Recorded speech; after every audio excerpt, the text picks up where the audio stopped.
celebratory, like, I'm just going to keep society running and pretend to be enjoying this? Or do you just say, bro, I'm not your guy? You're a bad audience I'm member. not your guy. I waited, and I pulled, what's that guy, the old boy who runs for the Seahawks, who waits for the hole to open? Kenneth Walker. And then it gets through. God. He learned at Wake Forest. Bell. I was waiting, bam, out of here. You know what I'm saying? That's what I did. What twice. did you think of San Fran and the Super Bowl? I heard did Michael not Irvin say he go to didn't the like game, it. but the party function downtown I thought was a little spread out. Okay. I think San Francisco is the kind of city that if people have been there, they'll probably like it better. But people who don't know that area probably have a little bit more difficult of a time kind of trying to get around. You know what I'm saying? The two teams that were representing? Oh, you mean the game itself? I mean, just being there. Like the fans that showed up in San Fran maybe just didn't have enough energy for the Perhaps weekend. that might make a little bit of sense because those are two fan bases that otherwise, they have their home setups are good. But San Francisco and Santa Clara, it's a long ride between the two. They weren't exactly congruent in experience, if you will, where everything was for Super Week versus where the actual game was. Yeah, the Super Bowl, I'm going to sound like a huge you-know-what here, but bear with me. The Super Bowl is not a great event to attend. It's really not. It's great to watch. It's the pinnacle of American culture when it comes to all of us coming together. But to attend the Super Bowl is a chore. Like, a lot of walking. It's just the game itself takes a long time. There's a lot of downtime. There's not a lot of fans in the building. It's a lot of suits, for lack of a better word. Like going to the World Series, awesome. Going to the NBA Finals, awesome. Going to the Stanley Cup Final, awesome. Like these are things because they're in the right buildings where it's going on. But it's a thriller video. Yeah, even going to we're going to be out at Riviera tomorrow. Awesome, just awesome. Yes. But this is a bunch of people that spent a fortune to be at something that really don't have a vested interest in the outcome. It's very different. It's a different vibe. It's very different. But yeah, you're going to abolish the draft today, Yates? That's what you're going to do here? Abolish is a word that sounds like it is rooted in negativity. Eliminate is a better word. Oh. We're trying to solve the tanking issue in basketball. Do you think basketball's in a bad place right now? I do. I don't think they're gaining new fans. No. I think the NBA has people that like the NBA culture more than they like the actual basketball on the court, which I don't necessarily think is a problem. How did we get here? I don't know, man. I think players don't play frequently. When did they stop playing, and why did they stop caring all of a sudden? And please don't blame it on LeBron. I'm not blaming it on LeBron because LeBron actually does play a lot. Yeah. The first time I remember it being, and he got in a little trouble with this, and we all kind of laughed at it at the time. Remember when Greg Popovich with Tim Duncan and some others were like DNP old? Yeah. Yes. Right? And it was basically just I'm not playing him tonight because I don't care if I win or lose tonight. I care if I win or lose in April. I care if I win or lose in May. And I'm not saying that Greg Popovich is the reason of this, but somewhere along the lines, we've decided that the regular season isn't important. That the only thing that matters, and this makes me bang my head on my desk, is championship or nothing. Everything else sucks. Well, that's not true, but that's how the NBA has kind of rigged its system to where the rumors are probably leading the tip of the spear. This is the point. Yeah. Transaction Twitter has absolutely ruined the NBA. So the rumors are the things that we're most interested in. The playoffs are the second most interesting thing. The drama of this guy and that guy or this. And then the Lakers-Mavericks on a Thursday night in December is It's a non-game. It's like it doesn't matter because maybe they're playing, maybe they're not. Maybe they're going to save them. They got a back. It's the Magic Johnson played every night. Michael Jordan played every night. Larry Bird at least played in my every night. recollection Yeah, they did. And I'm sure they admit, but this is I got a Laker ticket tonight. I hope they're playing. I hope Cooper Flagg's playing. You never know. And again, I've never missed a sack in my life. Yeah. That's just how I remember it. I think the part that he mentioned about the deals being more important simply because of like Twitter and all that, the trade generator stuff. I've talked about this for years. Transaction Twitter has taken over the NBA, and I hate it. But there's also a math problem.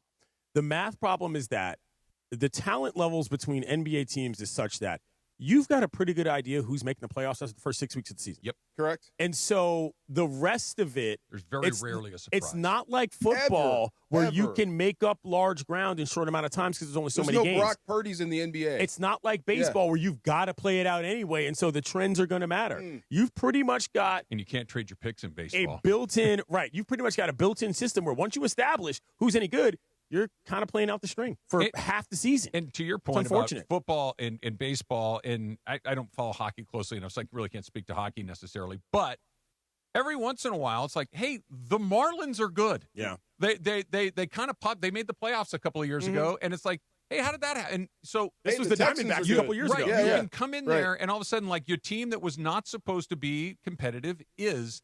That almost never happens in the NBA. It's very, and even if they do you get need one of the top teams they're to at get the hurt. very bottom, and they kind of sneak in. Like, when was the last time somebody came out of nowhere and all of a sudden they're in the finals? We're like, hey, how did this happen? Doesn't happen. It does not happen. No. The Diamondbacks, to your point, made the World Series a couple of years ago, right? Like, teams that you would not expect. The Tampa Bay Rays made the World Series 5 years ago. It happened. It doesn't happen. Right. It doesn't happen there. The Cincinnati Bengals were in the Super Bowl a few years ago. The New England Patriots went from 4-13 to the Super Bowl the next year. It happens quick. There are no Cinderella stories in the NBA. Very rare. It's always about Goliath. Very, very rare. So we're going to not abolish. We're going to eliminate. We're going to eliminate the draft. Phase out. Yeah. I'll tell you what. There's another good. I don't think you can do that. No, he's going to make a case. He's going to make a case. And the Lakers are getting closer and closer to finally having a fresh start, and I cannot wait. That's all coming up. It's DeMarco. It's Travis. Yates is here, too. Yates. ESPN LA. And don't forget to join DeMarco, Travis, and Chris Morales live from the Genesis Invitational at Riviera Country Club tomorrow from 2 to 5:30 p.m. near the 8th Fairway. Next to the broadcast, stop by the Travis Matthews trailer for exclusive gear, including a limited edition LA collection benefiting the LAFD Foundation. And check out the brand at travismatthews.com. Travis Matthew, elevated course meets coast style for every moment. Don't miss the Countdown to Kickoff, presented by BMO, official bank of LAFC. Saturday at 5:30 p.m., it's the debut of Countdown to Kickoff, presented by BMO. Let's go. Who's ready for LAFC's season opener versus Messi and Inter Miami at the Coliseum? I sit down with LAFC defender Ryan Hollingshead. Plus, Angel City FC is right around the corner. Join me Saturday at 5:30 p.m., leading you straight into LAFC pregame. BMO presents Countdown to Kickoff, hosted by Mario Ruiz on ESPN LA. For a century, the Genesis Invitational has stood as one of golf's greatest stages, where the game's legends make their mark and history is written. It's official. The round that will long be remembered. Oh, yes! Ludwig Oberg. February 19th through 22nd, celebrate 100 years of championship golf. Experience the drama, the tradition, and the moments that define the Genesis Invitational. Get your tickets now at genesisinvitational.com. ESPN LA is live at the Genesis Invitational. Join us Friday, February 20th as our afternoon show broadcasts from 2 to 5:30 p.m. Next to the ESPN LA broadcast near the 8th Fairway, visit the Travis Matthew retail trailer to shop men's and women's apparel made for the course and beyond. Plus a limited edition Los Angeles collection with 100% of proceeds benefiting the Los Angeles Fire Department Foundation. And if you're not in Riviera, be sure to check out the brand at travismatthew.com. Head to the LAFC versus Inter Miami match early and join the official LAFC Fan Fest presented by Zelle on February 21st from 2 to 6 p.m. Tailgate on Christmas Tree Lane for free with LAFC and partners. Enjoy family-friendly activities, discounted drinks, prizes, and live DJ music. All fans are welcome. Smalls here. Life is full of choices, some big, some small. And when you choose an H&R Block Tax Pro, you're choosing the largest network of tax expertise to be in your corner. For when your big ambitions need help with the small details. For when your six figures come from 6 different places. For when your gaming stream becomes your revenue stream. For when your business's year one needs 70 years of tax know-how. At H&R Block, they've seen it all. And they're here to help you make the most out of your money for life outside the box. Progressive knows there's no one more important to your team than your pet. They're like your top draft pick. And it looks like Chuck has selected Pepper the Corgi. Bold pick there, Deborah. Yeah, Red Pepper has a high ceiling for sure, but he does have a tendency to bark at every tree. Yeah, he brings a lot to the table, but also takes a lot off of it, especially when it's been left near the edge. Nothing left to do now but suit him up for the dog park. Protect your top draft pick from injury and illness with Progressive Pet Insurance. Get a quote at Progressive.com. Progressive Casualty Insurance Company affiliates of third-party insurers. Not available in all states or situations. Covered subject to policy terms. It's DeMarco Farr and Travis Rogers. Right. Just all right. All right. It was cool. By the way, I think that's the first time I ever said I. Afternoons with DeMarco and Travis rolls on. Did I get it out in one piece? You did good. You did good. Back to the guys. You watched LMU baseball?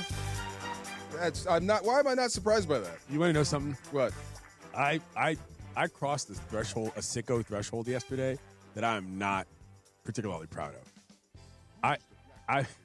What did you watch? I bought a yearly subscription to Big Ten Network Plus. Oh, so my I God. can watch baseball. college baseball. They got good teams in the Big Ten. Yes. And LMU was playing SC. Oh. And I had to tune in. I said, You need to go to a meeting. It was about as low as I'd been Travis on that wants front. to know. You buy random No, infomercial. here's my. Yeah. I got 2 questions. Number 1, give me your password. Yeah. Right, can I borrow some? Yeah. And number 2, what does something like that run? It was $60. $60. It's not so bad. You know guys what would I'm watch saying? Big Ten baseball? Oh yeah. I mean, yeah. And have a hell of a time doing it. I'm watching the softball too. What do you want me to say? Okay. You know, Wow. Gaucho's open to their home schedule tomorrow against the University of Portland. DeMarco. Look at you! Oh my gosh! Likely wow. first-round draft pick Jackson Flora will be pitching for the second it's time a this thing. year. I know we can't get off on this Norton stuff. We just can't let that happen. Incredible. So I've already said too much. That and uniforms, you too. Incredible. Well, we have a long text chain that goes exactly going way back on the uniforms as well. So it was announced today that Dodgers executive Lon Rosen will become the Lakers president of business operations. According to ESPN, Rosen will be the Lakers president of business ops. The team announced Thursday he replaces Tim Harris, who is planning to step down after 35 years with the Lakers. The Lakers front office is the latest significant change for the 17-time NBA champion organization following its sale last year. Great. Yeah. Great. We talked about this a little bit yesterday. Laura and DeAndre, and we were all kind of going through this about, and the point that I keep coming back to, whether it's about, is LeBron coming or going? Is there going to be a retirement tour or not? Is he going to go here? Is he going to go there? Is Jeannie Buss going on CNBC? And what did she mean about this? And what about that? And we're trying to parse her words with what it means and all this.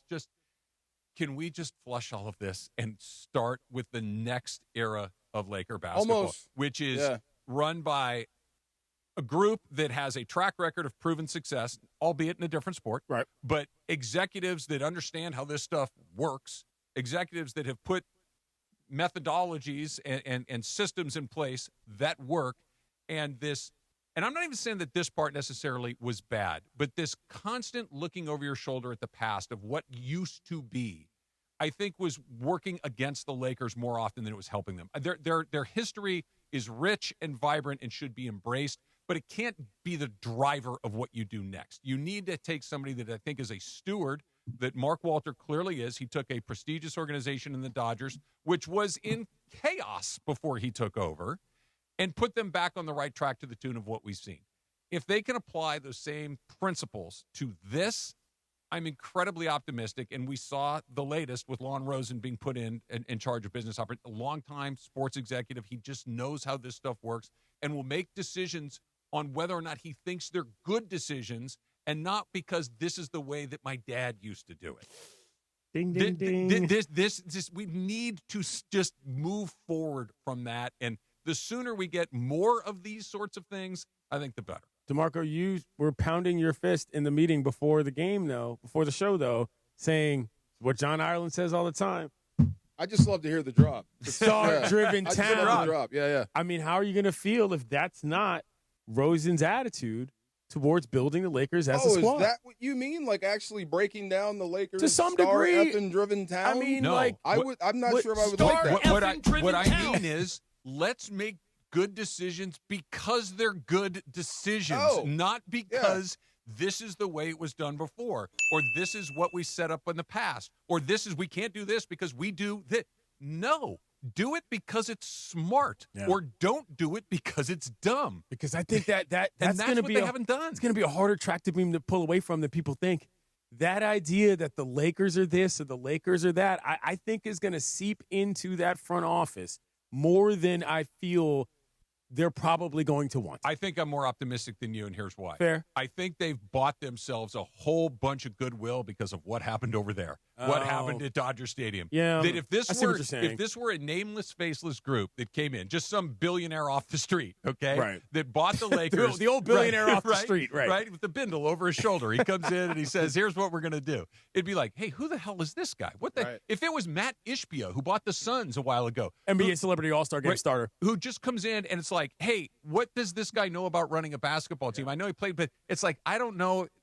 They've proven that they know how to do this. Granted, it's a different sport and there are different rules, but they've bought a lot of goodwill. The Venn diagram of Laker and Dodger fans there's a lot of overlap there. Right. And so the goodwill that they have over there, I think will allow them to kind of flush or at least not be so devoted. But you don't mean that they're not going to be in pursuit of top free agents, right? They're still going to be in play for that. If it's a good decision, not just because this is the top free agent. No, but most of the time they are good decisions if you're chasing the top it depends. guy. Let's take this scenario. Imagine if the Luka situation had not fallen in their lap.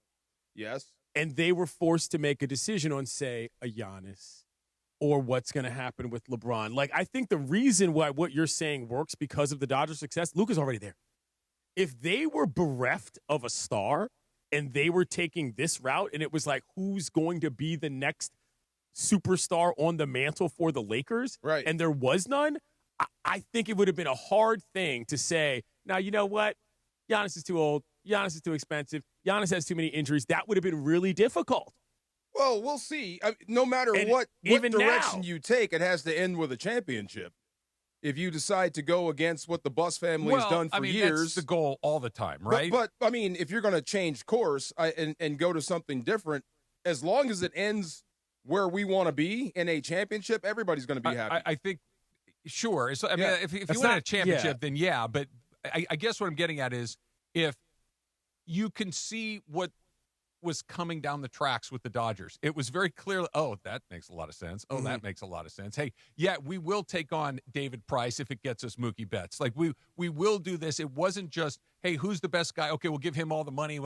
It was very methodical, and they just get better and better and incremental better. build. And Dodger fans were like, okay, we're closer now than we were before, as opposed to, well, we got to win a championship right now. What are we going to do right now? And that has been the operating principle for them for a very long time is, what do I need to do today for tomorrow?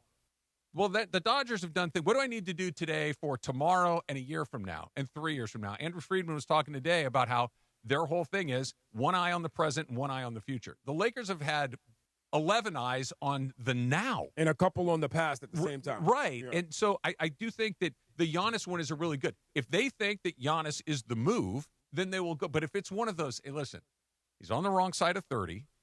He gets hurt more than he used to. We've already got a mega star in his mid-20s. We'd actually be better off building around that than just saying we've got the best two-headed monster in the league. Just to say you had him. Where the other guys would have done it for sure. Right. And now it's more of a, let's think about whether this is a good decision or not. That, I think, is DeAndre, what did you say the cap hit was in his contract situation? So Giannis will be making roughly around $60 million come next year. Ooh. And I believe he'll be capped at a player option in the 27-28 season around $68 million. $68 million for one guy, DeMarco? Yeah. Just because you say he's Giannis the Greek freak? Of course. That if sounds Giannis like a Buss family. If he wants come to come here, I'd make that move in a heartbeat. You don't need that anymore. That's the whole point. You don't need to run that playbook back again. Like, we have a different again, I know I'm repeating myself. I'd rather operate on the new style. It might be harder to get away from this than people realize. I would rather operate on that side of the fence with Giannis.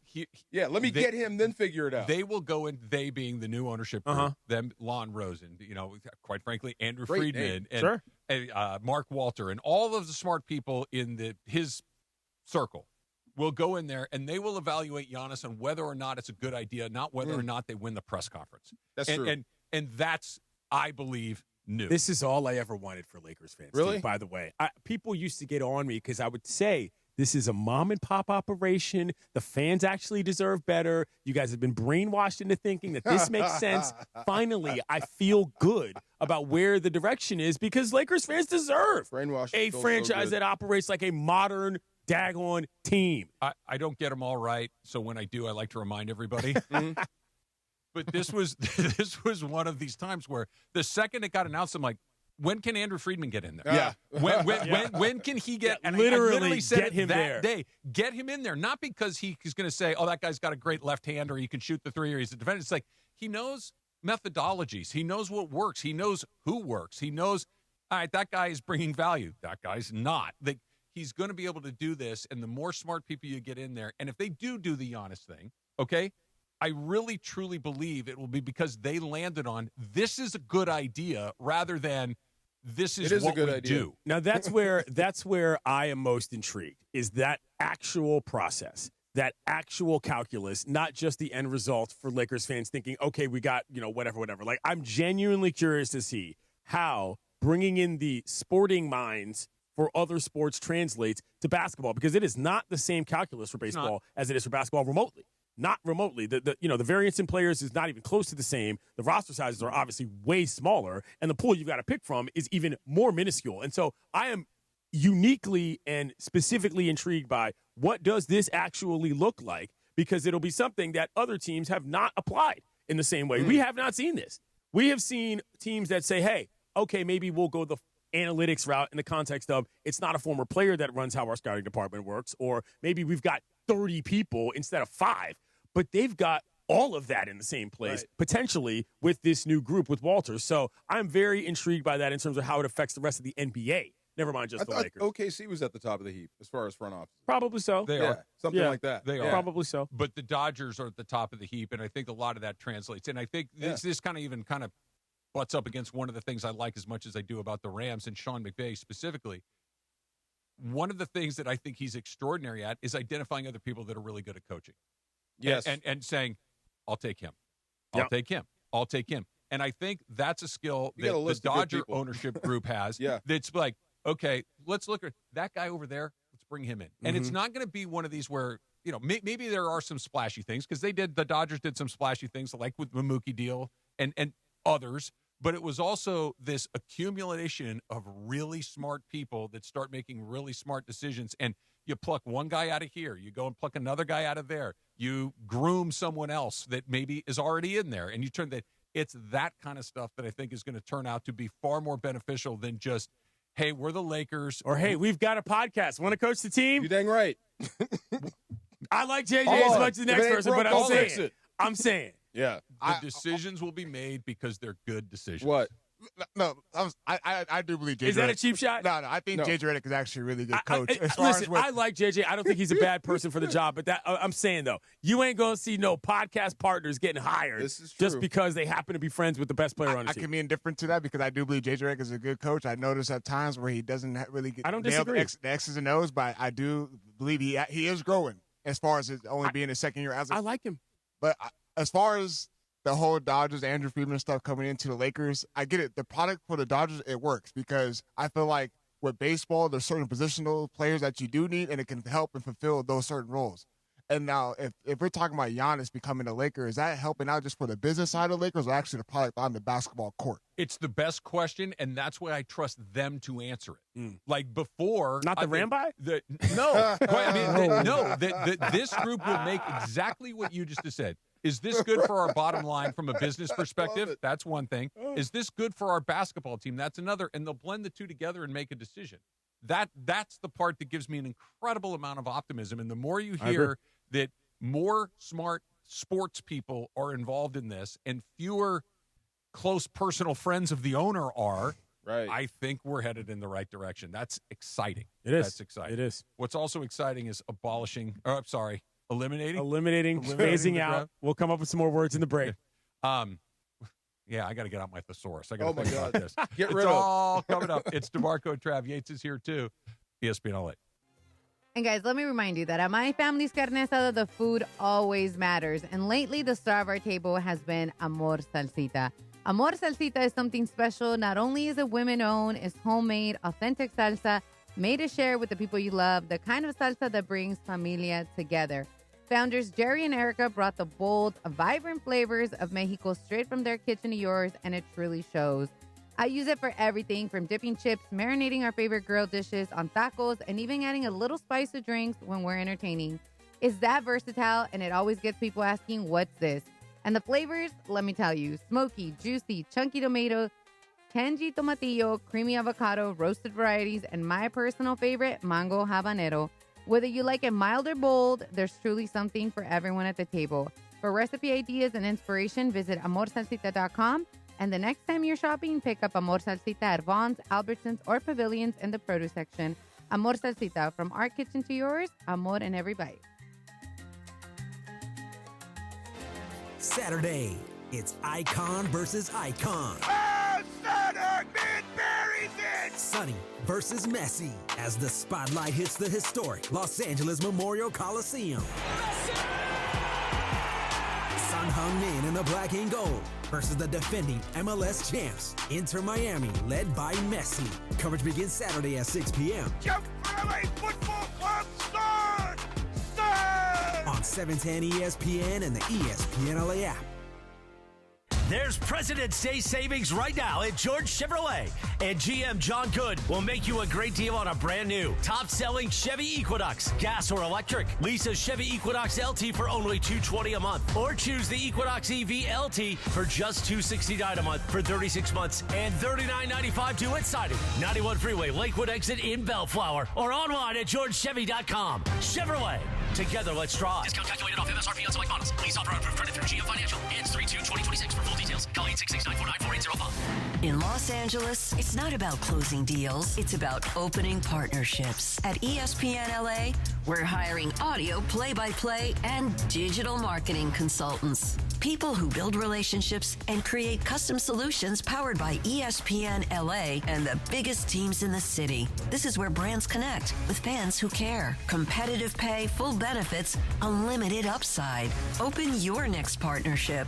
Apply now at goodkarmabrands.com/careers. Hey team, Wendy here. If you're looking to consolidate your high interest credit card debt with a personal loan, take a look at SoFi's stats. A SoFi personal loan comes with low fixed rates, no fees required, and as soon as same day funding. That looks good on paper, but SoFi also passes the eye test. Having helped its members pay off over $33 billion in debt to date, score. View your rate for a SoFi personal loan at SoFi.com/stats today. Loans originated by SoFi Bank, NA member FDIC. Terms and conditions apply at SoFi.com/stats. NMLS 696891. I'm Boomer Esiason. My mom died from cancer. She was only 37 years old. She didn't have life insurance, and that was devastating for my family. That's why having life insurance is so important to me. Ethos makes it fast and easy. Get a quote in seconds, apply in minutes, and get same-day coverage. You can get up to $3 million in coverage with no medical exam. Get your free quote at ethos.com/play. That's ethos.com/play. Paid spokesperson. Time spent on application may vary. Online health questions required. This is the afternoon show with DeMarco and Travis. Have you slept in silk pajamas yet? No. Try it. Really? You'll be like, what was I thinking? Really? Yeah. You are hanging out with a Rams Super Bowl champ and Sweet Tea. You guys like silk, right? No? Back to the guys. Hey, can I take a personal moment? I win. I have a daughter in Sweden right now. Sweden? She went to visit a friend in Sweden. Awesome. I've been to Sweden. You've been to Sweden? I have. No far has ever stepped foot in Sweden until today. There you go. I win. That's amazing. Now, I went in the summer, and it was gorgeous. Right. Just I didn't ask her. Let me ask absolutely her. gorgeous. She's in the dead of winter. Yeah, Is it winter right now? Okay, yeah. What kind of coat does she have? I have no idea. And Might boots. be buying a new one. And Yeah. boots, Could too. be. Yes. She's asking You me might for see credit that card pop number. up on the credit card. It might be. Right. Is she in Stockholm? I have no idea. Yeah. Let me Do you see. know what Stockholm Syndrome is? I do. being silly. Stockholm Syndrome, right? I'm being Yes. Wait, isn't that Bad Patty joke. Hurst? It's where you sympathize with your That's captors. Patty Hurst. Yeah. right? Yeah, I was like, Yes. that's a bad Many joke. people at this station are familiar. I'm joking. Yeah. Long setup. You went setup. the long way home. Long setup on that one. Is she just is going for in fun? Malmo, Sweden, right Okay. now. I'm tracking her phone. Okay. I don't think you know Malmo? I don't think I went to Malmo. Malmo with a tilde or with a umlaut. Umlaut, yeah. Malmo. The Malmo Mammoths? The most Powerhouse program. Oh, my Yeah. God. I'm making things up. the most gorgeous baseball field I've ever laid I can eyes imagine. on was in Stockholm, Sweden. I can Really? imagine. Yes. Yeah. They are pristine with theirs. Yeah. Baseball in So Sweden? we went to do like a baseball tour between my senior year of college, or my senior year of high school and my freshman year of college. They put together like a Team USA thing, and we went over there. We played in Moscow, we played in St. Petersburg, we played in Helsinki, we played in Stockholm, and we kind of went through there. And it Color me was surprised. It was like something out of a movie. Like I've never seen greener see that. grass and redder dirt and whiter chalk in my entire You ever life. been? I've never been. I've Never? not seen a Okay. baseball field in Sweden. I've seen baseball fields in France. I've seen baseball fields in Holland. I've not seen baseball fields in Sweden. Holland is a similar vibe. Yeah. Yeah. Text me, I'm going to Sweden to visit a friend of mine. I'm like, well, I need pictures, address, everything. You I don't need have to know her where you are. location? Huh? You don't have her location? I do, but I need to know That who doesn't you're mean meeting. much when you're all the way over here. Yeah. Right. I just need some, Liam Neeson notes. What's crazy is all of that stuff over there is kind of close to each other. Oh, like yeah. out Yeah. here in the United That's States, the cool like part. going Yeah. from LA to Atlanta is way farther than going Right. from, I don't know, Oslo to Stockholm. Right, sure. To It was Reykjavik. Yeah. 3-hour flight from Spain Yeah. to wherever she's going. Yeah, so she's That's there. very cool. Ha-ha! There we That's go. very cool. All right. Big win. So you said you had class today? Yeah, I teach at LMU, and today we had class, and I honestly, there were some exercises assigned so I could watch the gold medal match between The women's hockey? Canada and the U.S. Yeah. at Wow. the end there. Worth But- the time. Yeah, worth the Yeah. time. Had class today, so shouts to LMU. I've got about 20 good kids in the class who they understand that it's my first time teaching a class at that level, so they work with me pretty well, and I try to push them and make them think. And LMU is a gorgeous campus. They've got a lot going for it in terms of they keep their class sizes at a certain point. And technically, they are only allowed to have a certain amount of students there. So it never because of like the zoning laws, like legit. So it never gets too big or too small. It's pretty How cool. big's your class? 21 people. 21 people. 21 okay, students. that's pretty intimate. Yeah. When you said you had 20 good kids, you know what I thought you were setting up? Like there's 5 or 6 that are I terrible. thought you said I got 20 good kids and 10 bad No, ones. I thought don't. I was waiting for the other shoe to drop. I'm not doing it that way. But What kind of teacher are you? Are you the buddy? Or are you the guy that's kind of like you stay I over there and- cuss. Okay. You know what I'm saying? And I Oh. call on kids. I don't, and I make sure that like they speak up. I make sure that their presentation and their ability to speak is as good as their ideas that are coming out of their heads. It's a leadership class. So for me, there's a large part of you got to convince me. You know what I'm saying? I need the sell. I'm not saying you got to be Stephen A. Smith levels of boisterous. I'm just saying that, there is some level of how are you presenting your message as much as how are you processing what you think when you're actually trying to tell me an answer or tell one of your fellow classmates an answer. I think that's important. I do. I need that class. Remember, Hey, I told you I listen, it's want not to learn how to insult people better? You did tell me that. I yeah. did. I need to learn how to do I that could, better. I could teach that class. Yeah. I could teach that class. I'd be a bad teacher. Yeah. Well, it happens. Mark Harmon. I'd be so frustrated. Give him a handout. I would be so bothered by the dummies. Oh, my God. I don't have anybody I'd consider a dummy.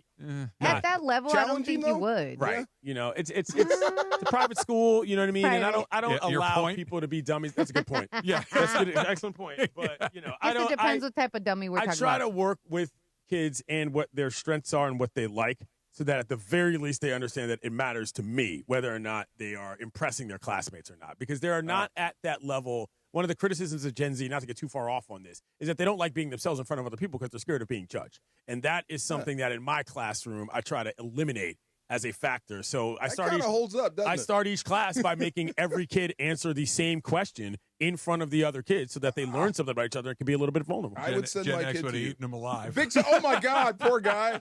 Yes, tax on your seat. We would have told him to shut up, called him 4 names, bullied him at recess, and said, figure it out on your own. Make me. And this is why millennials run the world. Yeah. Because the in-between is what matters. Sit down, I feel like Mr. you- Farr. I feel like you would have Make been me. a harsh teacher, man. Like you would have grade hard and all that. I wouldn't. I would grade. I would just, if it's right, it's right. If it's wrong, Right, it's sure. wrong. I would have no time for somebody that didn't have any interest in it. Right. Like I'm not Right. going to try to get you to come. It's like if you want to learn, I'm here for you. I'll work with Right. you all day long. But No, the it's second great. I get a, It's very fulfilling, and I'm glad that they give me a chance. So pretty cool. Pretty cool. Super excited. do you Yeah. do you issue Fs, Not yet. Ds? No, it's not really like that. It's more of a number scale that Is it adds like up to pass, something fail? different. No, Oh, okay. but it is at this point. It is an elective, so it's like the quality of the projects is as important as any particular grade. Okay. So Yeah. they got midterms, they got a couple exams. Every time there's a guest, they got to write up a little bit of an essay, and then they got a group project at the end. You must pass the athletes. You know this, right? That's why they're taking no, your I class. thought one of the first things I told them when I got in there, I said, "How many of y'all are rostered?" I said, "How many of y'all are any good?" See? And they were like, "Oh." I was See? like, right. You know what That I'm would've saying? been- Because I will know the difference. Yeah. I was Right. like, I will know the difference. I So. have a question for Trav because you said when you showed up to class, you showed up just to pass.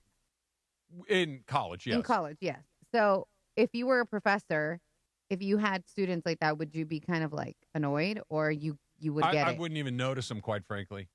Okay. You know what I mean? Like if you just showed up, took your test, and got a C+, Sure. whatever. Right. I don't care. But yeah, we do a lot more discussion than Yeah. that. There you go. I stayed away from those classes. Can't hide. Yeah, right. Can't love hide. those Exactly classes. right. Yes. Exactly There right. were the Big easy auditorium. classes. Big auditoriums. There you Right? go. Just Right. those yeah, classes that's are easy. Top left corner. That's right. We got a little Far Side coming up next. It's DeMarco and Travis, ESPN LA. And it's a Cosm Ticket Thursday. Listen all day for your chance to win a 4-pack of GA tickets to watch Celtics versus Lakers at Cosm Los Angeles. When you hear the cue to call, be caller number 7 and experience one of sports' greatest rivalries like never before, only with ESPN LA.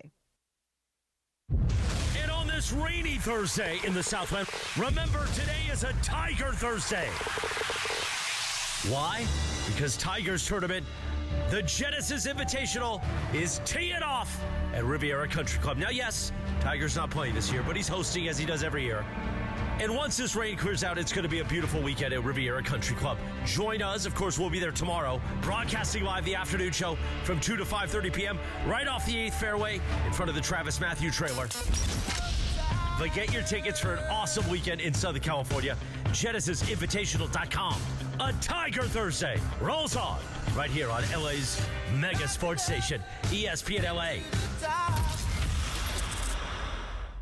Billy, your gas light's on. We need to stop and fill up. No way, Jen. Gas around here is too expensive. We can make it a little further. Billy, listen to your big sister. You don't need to drive all over searching for the lowest gas prices. Do what I do and use Upside. Upside? Do you live under a rock, Billy? Upside is the hottest cashback app out there. It's free to download, and you get real cash back for every gallon of gas you buy. Top users make between $200 to $300 per month. You can make that kind of cash back just for buying the gas you have to buy anyway? Yes, I'm looking at the Upside app now, and there's a gas station at the next exit offering 25 cents per gallon cash back. Okay, I'm stopping to download Upside and fill up my tank. Download the free Upside app now to earn cash back every time you buy gas. Use promo code GOOD25 to get an extra 25 cents per gallon on your first tank. You can cash out anytime right to your bank, to PayPal, or a gift card for Amazon and other brands. Just download the free Upside app and use promo code GOOD25 for a 25 cents per gallon bonus on your first tank. That's code GOOD25 for a 25 cents per gallon bonus. Morales, tax season. What are people spending it on? Hopefully not stuff they can't see clearly, Cappy. Exactly. Orange County, use that refund wisely at VisionWorks. 7 locations to serve you: Laguna Niguel, Santa Ana, Fullerton, Lake Forest, Rancho Santa Margarita, Brea, and Buena Park. Eye exams, fresh frames, updated prescriptions, the home is Boca. If your vision's off, everything's off. And VisionWorks makes it easy to take care of your eyes without blowing your whole refund. So spend smart and see better with VisionWorks. See the difference. Hi, this is Sean McVay of your LA Rams. The Rams play here. KSPN, Los Angeles. 710 ESPN. A good karma brands radio station. And it is the DeMarco and Travis afternoon show right here on ESPN LA. The Far Side. And it's time for the Far Side, presented by our friends at Highlands. The Far Side. Weekday afternoons at 4 p.m. Time for the Far Side with DeMarco Farr, right now on the Travis and DeMarco afternoon show on ESPN LA. I love my gig. Do you guys remember Greg Bell? Running back? The running back, Yeah. Greg Bell. Yeah. Had like 2 great seasons in LA. Did he wear number 23? I think he was 23 or 42. Let me look up his number. That's the only real recollection I just have. have a vague recollection Came of in him being a running back. After Dickerson took Okay. over and had like 2 consecutive 1,000-yard seasons. Okay. Kind of diminished Eric's kind of run here, but I get to talk to him next week and do little pre-interviews with him and stuff, and he's a little bit older than me. And not to take this down a depressing turn, but once you like get to 50, 55, you start seeing how young the players are now, and it's weird. And then most of the guys you played against, start disappearing. It starts getting strange. Happens. It does happen. Right. It really does. And I do remember when I started doing this job way back 18 years ago for the Rams, Jim Hannafin was the color man on radio, and it seemed like all he was doing was going to funerals every weekend, like for his teammates. And he was in his 70s back then. Yeah. So, like, the reason I've been in the cloud this week, I don't know if you've noticed a little bit, my man Mike Jones is sick. You mentioned that. Yeah. It's weird, and it's getting all of us back together on this chat to take care of Mike, talk about Mike, talk about each other, all this type of stuff, and it's just been absolutely strange this week.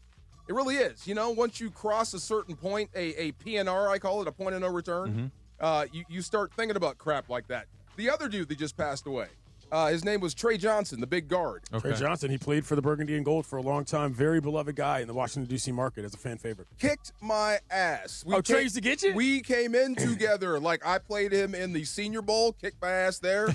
I played him like 4 times when he was with the Skins. Yeah. I mean, like, the dude would make me go to the other side. Like, he was just that Trey big. Johnson was a beast. Yeah. Big dude, yeah. right. Teddy bear guy, too. Very, very, very well liked. Great dude, and he would give you the shirt off his back, but just if you were lined up across from him, he would try to kill you. And we always shook hands after the game. Yeah. So just one of those things.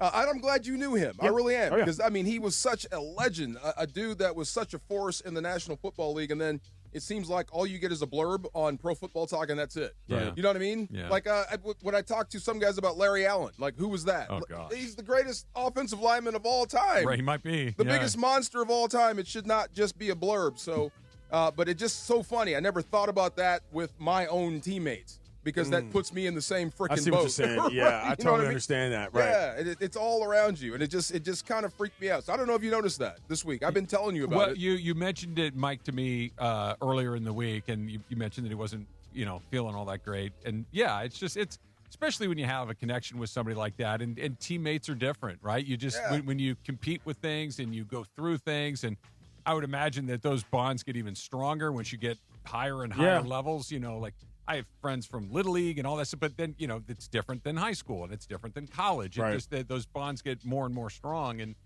I'm sorry to hear that. Yeah, me sorry too. to hear that. And it's also different, pardon me, if it's not like an accident. You know what I'm saying? And if it's just, hey, this was, for lack of a better term, the circle of life, as opposed to something went awry, a guy flew off a cliff or whatever because somebody hit him or something. There are different circumstances that can make you feel different ways based upon how it happened or what is happening. And it's tough when it's just like, you get to the end of your rope and your number was called. And then the other side, you see Isaac Bruce. The dude looks exactly like he did at 18, 19, 20, like he doesn't age. Makes you reconsider your choices. I hate him. Yeah. So we went. I hate him. We were out at Hollywood Park Casino, and House Rules, kind of a satellite of Legends Attic, was opening up out there. Oral was out there, and Isaac Bruce came out. And so Laura sent us yesterday some pictures of all of us behind the desk doing the show. Y'all look great. And thank you, but I'm looking at myself next to Isaac Blank Bruce, and I'm like, why do I look like I could be his dad? Like, why do I look so much older than him? Looks like different strokes. Yeah, it's just, Isaac Bruce looks like he's 35. I look like I'm 75. Right. Yes. It's like, what is going on? Different strokes reunion, he right? He does not eat sugar at all. It looks like it. Oh, wow. At all. And that's been since like the 90s. Yeah. So he's made choices. He looks great. I keep telling people, like, that was the closest I could come to playing with Jordan or Kobe. He was that maniacal and that dogged in his prep. It looks like it. Yeah, that's he the looks. dude. He just has that look where like he's healthier than everyone else around him. It's remarkable. And you tell me. I don't know the answer to this. I see you, and you've gotten to know you pretty well over the last several years.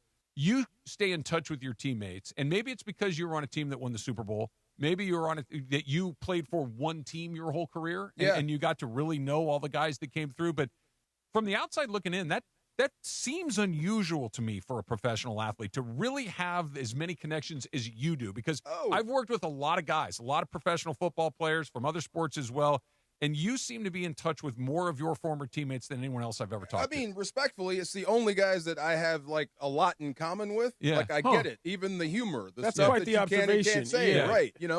The stuff that I know is a joke, I don't have to like have it clarified. Right. You know what I mean? Right. Right. No, and if that we makes do sense. get into a dust up, it's over in 30 seconds. Yeah. You know what I mean? So it's trust that way. them. I mean, that's a Is good that feeling. typical? A lot of the Niners feel the same way. They're connected. A lot of guys that play for the Steelers are all connected. You see they're fighting each other now, but they're still connected. So, I mean, especially if you win, that team will stay together forever. Now, you have your outliers. Like Marshall checks in and out. Okay. Like 7 people on the team have his number. Yeah. But he keeps in contact with everyone through them. That's just how it goes. I also imagine that DeMarco was just a pretty popular guy. I mean, not everybody was in a Nelly video. And I'm not being funny about that. That's kind of what I'm saying. At. Like you feel like you're that was a fun day. You're the nexus of that. I get the sense that you're the guy that is the center of it that's keeping everyone else connected. Am I wrong? I'm close. Yeah. You're also the one that's in the most public eye, Well, presumably I'm outside trying of not Marshall. to say anything because Greg busted me today about what is it? Not read text. What is it again? Oh, okay, so he has the read function on, so it'll say read at whatever. Yeah. Oh, yeah. And I'm like, bro, you're putting yourself out there to get caught. You gotta turn that Turn off. that See, I off. didn't know. I didn't know I was hurting feelings. You need to turn that off. But if you listen to me. Turn that off. Just turn it off. Turn that But off. if you send me, No, do it right now. just turn it off. If Hand you your phone send to me a DeAndre. text, No, hand your phone to DeAndre. Okay, I take a Open up little your shade for settings. that. Wait. Why are you Because I know telling how me to do this? it, and I was I know, telling but him. you're working. I'm not saying Because that. I'm hurting and he might feelings. also He's be okay. working too. He might also be You okay need if to do DeAndre sees some of his side texts. Is what I'm saying. You know what I mean? My Like, bad. are bro. you I didn't saying- mean it like that. whatever. Like you need to do it as the royal you, or I need to do it because I'm hurting feelings. Both. Yeah. Okay. That's a hole in your swing, as we say in baseball. Is that what it is? I told him, Okay, turn fair it enough. off. That's And Greg exactly is like, what it turn is. it Send off. me a text and all the info's in the text. I got it. I'm going to act as if. Just listen. If you tell me be to here what. 5 o'clock, such and such. Do you We're need a all- reply? No, I don't, but some other people might. Some other people might. Right. Yeah. Just turn I that know. off. Okay. Dog. I will turn it- That's making me anxious just thinking about the fact that you, of all people, have your read receipts on. Like that's crazy. That's bad. worst I didn't, thing okay. ever. That's DeAndre, crazy can talk. you turn this thing off, please? Yeah, I'll figure Thank it you out. very Still much. taking offense to this. What? Okay, screw all of y'all. What, were you looking for a response that you did not get? Who, No, me? I mean, Lana, Yeah, if you no, want to no, do it, no, that's no, fine. Greg was. No, Greg was. was. Yeah. Greg said But something. he had, you left but, me. but he left knew me- you had seen it, and thus Right. you had not replied. Right. That's why he was ticked off. Can you tell us the details of the text? It was like he wanted me to like record something, but he Okay. said you left me on red. Yeah, and I'm like, that's a did I big leave thing. you upset? No, Like I that's thought red mean like he was mad about yesterday. no, Like unread. no. You get it? Yes. READ, like the past tense of read. How long did it take me to get it? Like what are Also you saying an to me? adverb, technically, but yeah. It took him so long to understand the fact that he left somebody on red. He goes, un like UN or red, like red. RED. O-N. On In a red. relationship, this is considered, or in a situation, an aggressive this move. is this is Yeah. considered a flat diss. Just Is so it really? you know. Oh, Yeah. not my intent Oh, yeah. whatsoever. I saw That's it, why you and need I to don't get give rid a of it. damn. You know what? You know, Oh, Yes, okay. that's you know what? exactly I'm what that glad. means. I'm Yeah. glad you brought this up because not your intent. The way Like to you make dissed no me right now, Foot? confusion, the way to make no confusion, not unlike the way in the NBA to make no confusion, is to just eliminate the Just red. eliminate it. Eliminate. it. Okay. Fair. Eliminate it from the setup. See what I mean? The all I'm teammates, saying. they know. I'm not being. All I'm yeah, saying. they would know that. Leave okay. leave no chance. What- Get rid of the option. Someone, Greg, might have thought is you saw it and you don't give a damn. Right. That's the feeling that can land with some people. No, I got it I know as I that's- got your message. I will act. I got the order. It's We coming. understand that, Right. but there's a solution to this. I got to give you a salute back. Take it off. That's the Just solution. turn it off. Done. Yeah. It's off. Yeah. It's Also, And by off. the I way- like my parallel to the NBA draft. It's not bad. I'm happy about that. Yes. By the way, I'm not old, and I can actually That turn wasn't that off. my but he's insinuation, over here Laura. insinuating like I don't That know how to wasn't turn my that off. insinuation. I thought this was just beneath you, is what I was You know how getting to at. turn it You off. can turn it off. That's one of the few See? things I do know how to Oh, do. okay. Okay, Yeah. fair enough. You It's don't even have to leave the room. When Yeah. you like set up a new laptop or phone Sure. or watch or whatever, and it's like you toggle that thing to the Toggle, Yeah. operative word. Yeah. Real quick, how do I end a text conversation then? Because Thumbs if I up. keep responding and you Thumbs up. respond to that, thumbs up is Thumbs up. got it, thank you, and Thumbs we're done. up. That's it? Hit the thumbs up, bro. Yeah. You have no idea how many thumbs up I give a day. Yeah. I use the thumbs up. I'll occasionally use the heart if it's like something that I'm like, oh, that's really cool. And the other thing I use a lot, the target emoji. Yeah. Got Bullseye. you. The bullseye emoji. Yeah. Okay. The bullseye emoji is Here's clutch. another one that's your best friend. Yep. Yeah. Right, but then I get the other response, and No, it just no, keeps no, going. No. If Yup if is an Greg ender. sent you the text, hey, I need you to record this XYZ. Got it. And you just went back, got it. Yep, cool. What? Thumbs up. Thumbs up is your friend. Yeah. Done. Okay. Yeah. Assume I got a helmet on. The play comes in, I'm running the play. Okay, that's it. That's a good analogy. I don't turn around and go, I got it. That's what Stafford did. Like, stop talking. Yeah.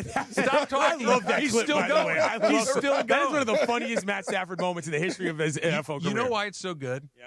Because everybody is being themselves in it. You can hear vaguely McVay's voice in the helmet, and he's just going on, and like he's trying to get all the information there. Stafford's like, dude, I've been in this league 400 years. Right. You don't think I know what's going on now? Just stop. Like, Right. Let me call the play. You know what that reminds me of? And I just thought about this because of Super Bowl week. Did you see that clip of that guy who pulled up on John Gruden and just started barking play calls? and he's going long distance with these play calls. And John looks at him and just goes back. They go 3 or 4 play calls back. They're just calling different stuff with audibles. And John finally goes, I love you, man. And they hug it out. Right. It's awesome. I'll find it and send it to you guys. It's one of the funniest things I've ever seen. You got no prayer with his play calls. They're so long. They are hilarious. They're ridiculously long. It makes no sense. No, it is like learning Mandarin Chinese. Yes. I don't know, man. Eric Coryell went to numbers. It's much easier. Yeah. Well, even I played 1 year football. I know left is odd, left, even, right, and here with this gap, this gap. That's it. This back through that hole. Thank you. With a trap. 22 or a Brown. pull. Yeah, easy. Right. Easy. No We doubt. can do it. XY Spider Banana is like, oh, my God. I coach you so hard, DeMarco. Oh, stop it. See, there he goes again. I'm going to send this. I'm going to send this to you guys because it's clean. You can play it on the air. All right. This is what we're going to do next. We've talked about it a couple of times, but Yates has got a plan to eliminate the NBA draft and would hopefully eliminate the tanking problem altogether. I think they're speaking. Turn this thing off, man. That's coming up next. It's DeMarco and Travis, ESPN LA. And get ready for LAFC's home opener Saturday, February 21st. Tune in at 5:30 p.m. for Countdown to Kickoff presented by BMO, the official bank of LAFC. Mario Ruiz sets the stage and builds the buzz leading into pregame coverage at 6. And LAFC versus Inter Miami kickoff at 6:30, only with ESPN LA. Don't miss the Countdown to Kickoff, presented by BMO, official bank of LAFC. Saturday at 5:30 p.m., it's the debut of Countdown to Kickoff, presented by BMO. Let's go. Who's ready for LAFC's season opener versus Messi and Inter Miami at the Coliseum? I sit down with LAFC defender Ryan Hollingshead. Plus, Angel City FC is right around the corner. Join me Saturday at 5:30 p.m., leading you straight into LAFC pregame. BMO presents Countdown to Kickoff, hosted by Mario Ruiz on ESPN LA.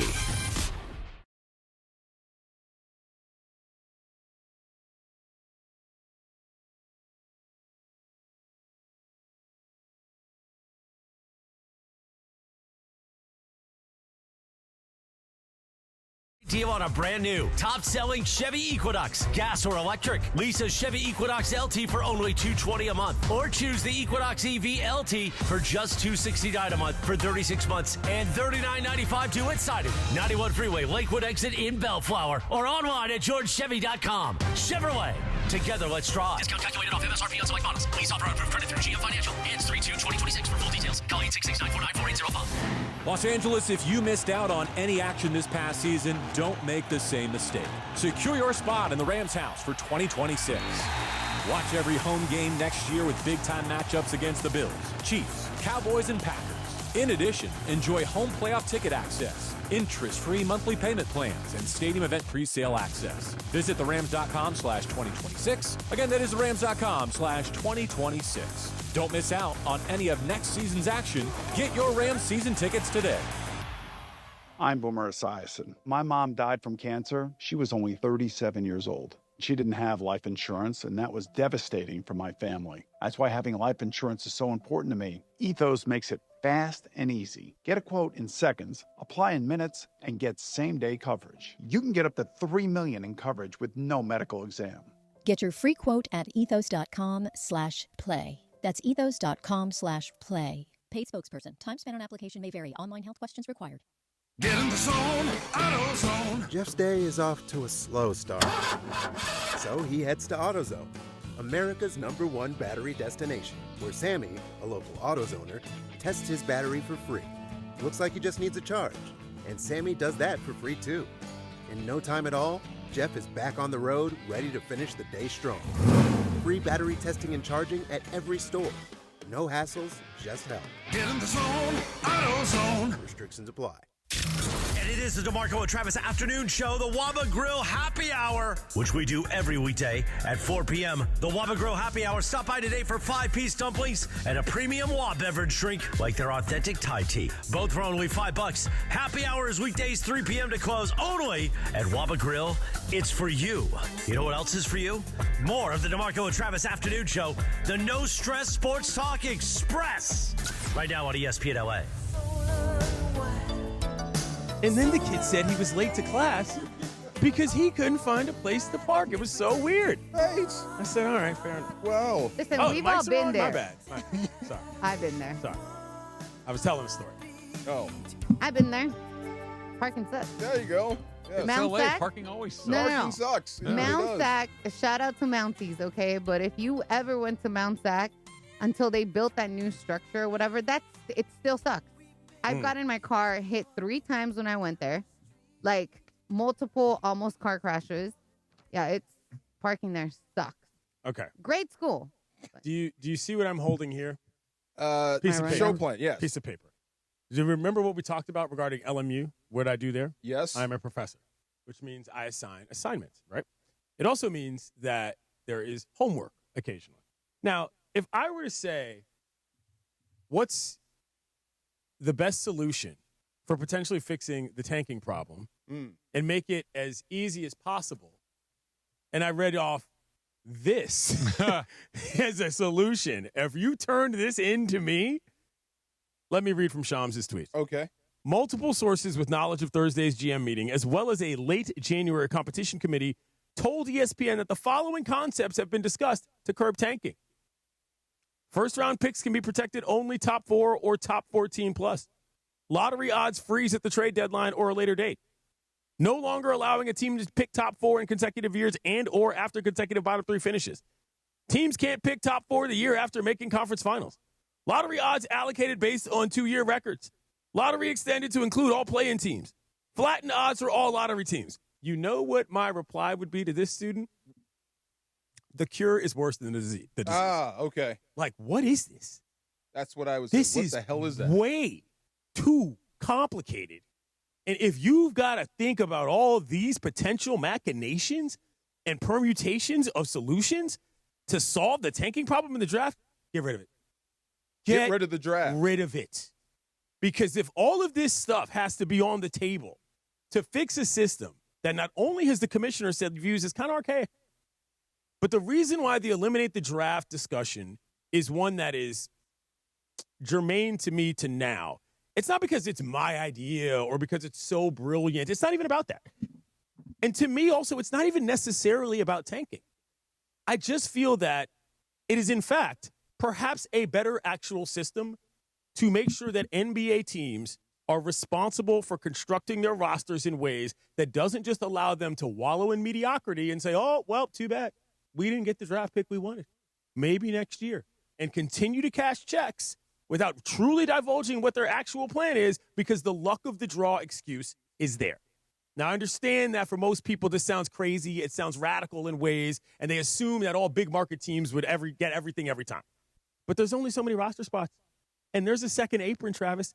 You can't just stack randos just because. And number 2, making a rookie a free agent is not the same thing as a free agent being a free agent. Why? Rookies have never played in the NBA. You don't necessarily know they're going to be any good. So if you're just taking flyers on guys because they happen to be, I don't know, a beast at Kansas, but they turn into somebody that is awful, you're going to course correct by getting better at what you actually do and not just saying, oh, he was a bust. And that's where the concept of eliminating the draft comes in. In practice, there are some things we can discuss to work out, but the idea is that you can't, as a franchise, just sit there and say, oh, man, we tried to make the playoffs, didn't make it, didn't get what we wanted in the lottery, so this decade of doing nothing in between is just who we are. What a bummer. Oh, wait, that TV money's coming in. Sucks for you, fan. That's where this idea really shines for me, Travis. It's interesting, but I think we've, like you said, the disease is worse, or the cure is worse than the disease. Yeah. We've lost the plot in the NBA. We've lost it. That we've basically decided it's a 2-month season. We're going to basically do May and June, and that's all anything cares about. And the regular season, nobody has to play. You said something in there, I wrote it down. Get better at what you do, right?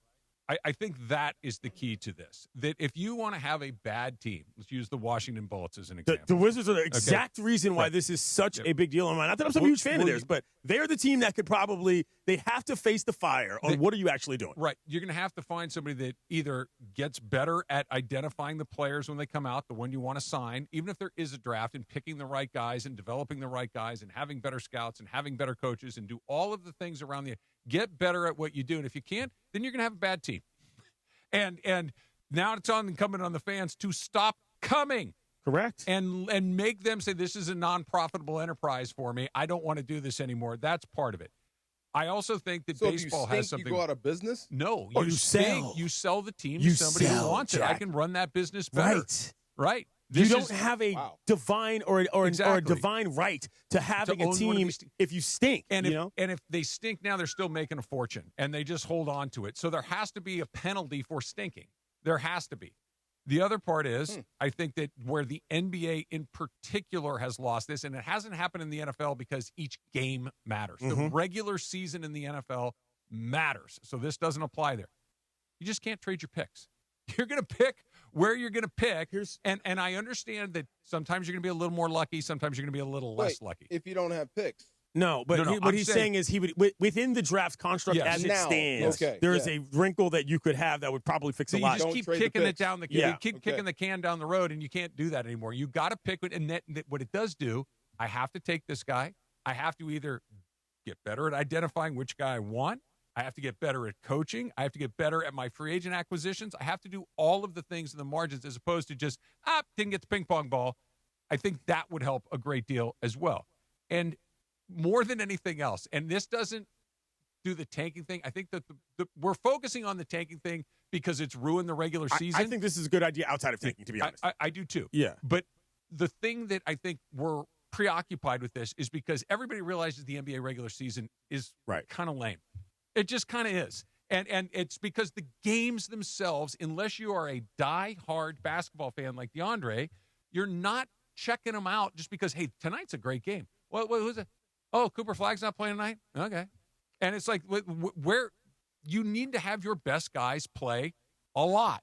I know they're not going to run the schedule back to a shorter schedule. That would fix a lot of this stuff. That would actually be the easiest way. Right. And I will say a lot of things, though, just to rebut that and sort of the arguments that I hear a lot. People say, well, what about teams like the Kings? What about teams like the Hornets? Those are bad franchises anyway. Yeah. The Kings and the Hornets have sucked forever with the draft.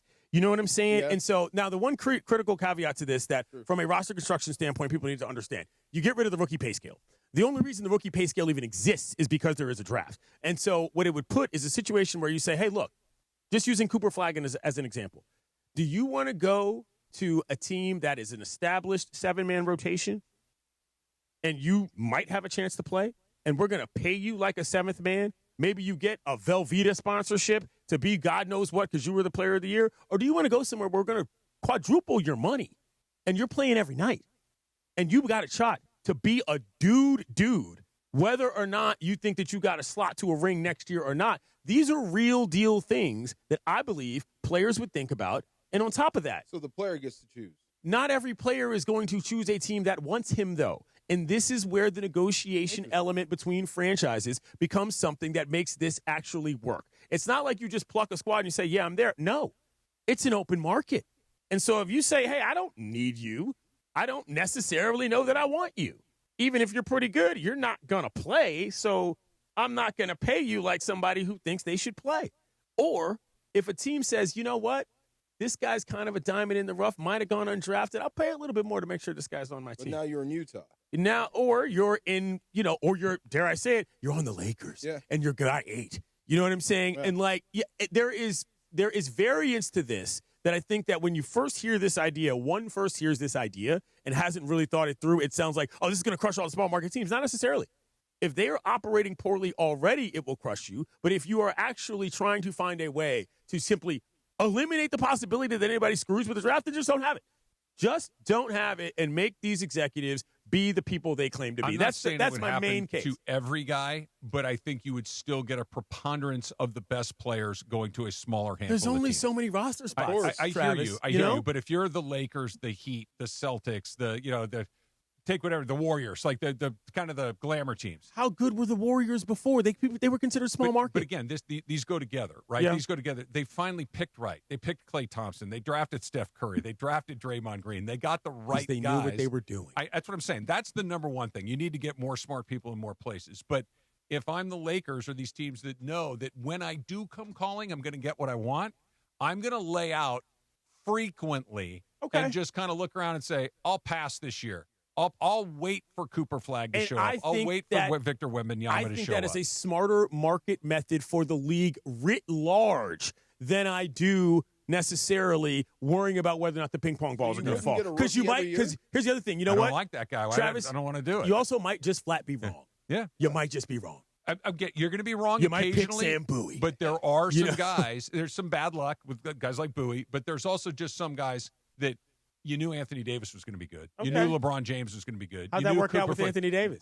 Pretty darn well, actually. Sure. He's going to the Hall of Fame. No, but I'm saying, like, he went to a team like the Pelicans, and my point is this. You waste a lot more good players with the draft system than you would otherwise. Think about that from a talent standpoint. That guy was wallowing in the mire in New Orleans for 7 seasons. Well, they did build a solid team around New Orleans with Anthony Davis. You know, they did acquire DeMarcus Cousins. They brought in Rajon Rondo. Like, they did some good moves. I know it didn't last. But for you a couple see my seasons. point here is that I honestly think that more talent is wasted through the draft system than it would be otherwise. That's just a personal opinion. I think that could be true, but I do think, and I'm not saying that every good player would be the bad teams, but I just think that more often than not, when there was a really transcendent player in the draft, and sometimes look, Zion Williamson is one of those guys didn't work out. No. You're gonna get some wrong. Ja Morant, which didn't work out for other reasons, but you're gonna get it wrong. But occasionally, if it's a free open market in these situations, the Lakers, the Celtics, the Heat, the Warriors, they're always going to have an Here's advantage. the thing, though. Generational means generational.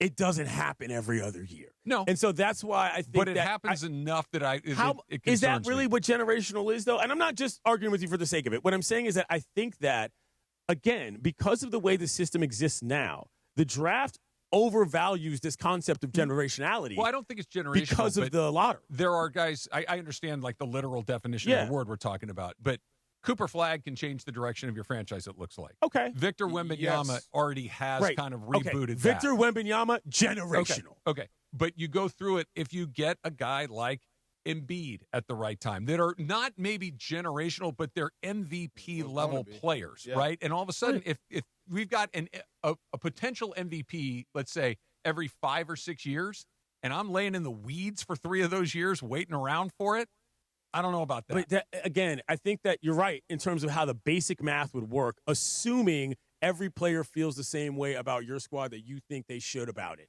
and that's where the real rub comes. You see what I'm saying? Is somebody going to pick just because the Timberwolves? Are they going to pick the Grizzlies? Are they going to pick maybe there's a coach Orlando they like? Magic? Maybe there's guys they like. Maybe those teams have gotten good as a result Yeah. of being able to acquire themselves over the course going of to time. Miami. That parity that you're talking about in baseball, maybe that adjusts itself over the course of time because these bad teams are not rewarded for being bad anymore. They need to find more smart people. Can I ask one That's question? number Exactly right. That's really what it comes down to. Explain this. First round picks can be protected. I'm not explaining any of that. Top 4. That's the whole point. What does that mean? I ain't doing all that. Top your 4 question? Yeah, I ain't doing or all top 14 plus. So you can pick 1 through 4 and 14 through 30. You can't protect 5 5 through through 13. Yes. That's what that means. Would you like me to explain how that works? Yes, please. Yeah, go ask DeAndre. Okay, thank you. That makes no sense. It's stupid. This is what I'm saying. Lottery odds freeze at the trade deadline. This is what I mean by the cure is worse than the disease. If you're going through all these different potential machinations to figure out something as simple this as is stupid. It's like what? That's too sorry. much. No thanks. That's too much. No thanks. Okay. Smarter people, stars need to play more. How about shorter season? We're halfway home with those two things. Okay. We're But halfway home. that was just me laying out why it makes sense. I don't think it's the most brilliant thing in the world. It's certainly not my idea, but I've been thinking about this the last couple of days as to what it could do, not just what could possibly go wrong in 1 or 2 or 3 or 4, even 10 scenarios. So speaking of smart people, Andrew Friedman was talking to Dan Le Batard and his crew today, and he said a couple of things that I think kind of get lost in the sauce a little bit when we're talking about the Dodgers. That's coming up next. It's DeMarco and Travis. Yates is here too. ESPN LA.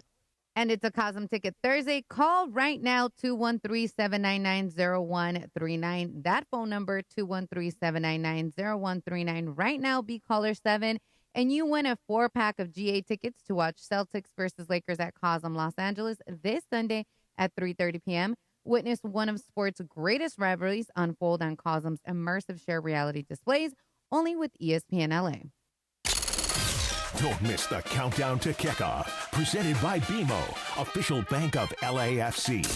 Saturday at 5:30 p.m., it's the debut of Countdown to Kickoff, presented by BMO. Let's go. Who's ready for LAFC's season opener versus Messi and Inter Miami at the Coliseum? I sit down with LAFC defender Ryan Hollingshead. Plus, Angel City FC is right around the corner. Join me Saturday at 5:30 p.m., leading you straight into LAFC pregame. BMO presents Countdown to Kickoff, hosted by Mario Ruiz on ESPN LA. Hey, it's Mace. Watching the game at home is fine. Cosm Los Angeles is next level massive. Why do we grill to order at Waba Grill? It's just better for you.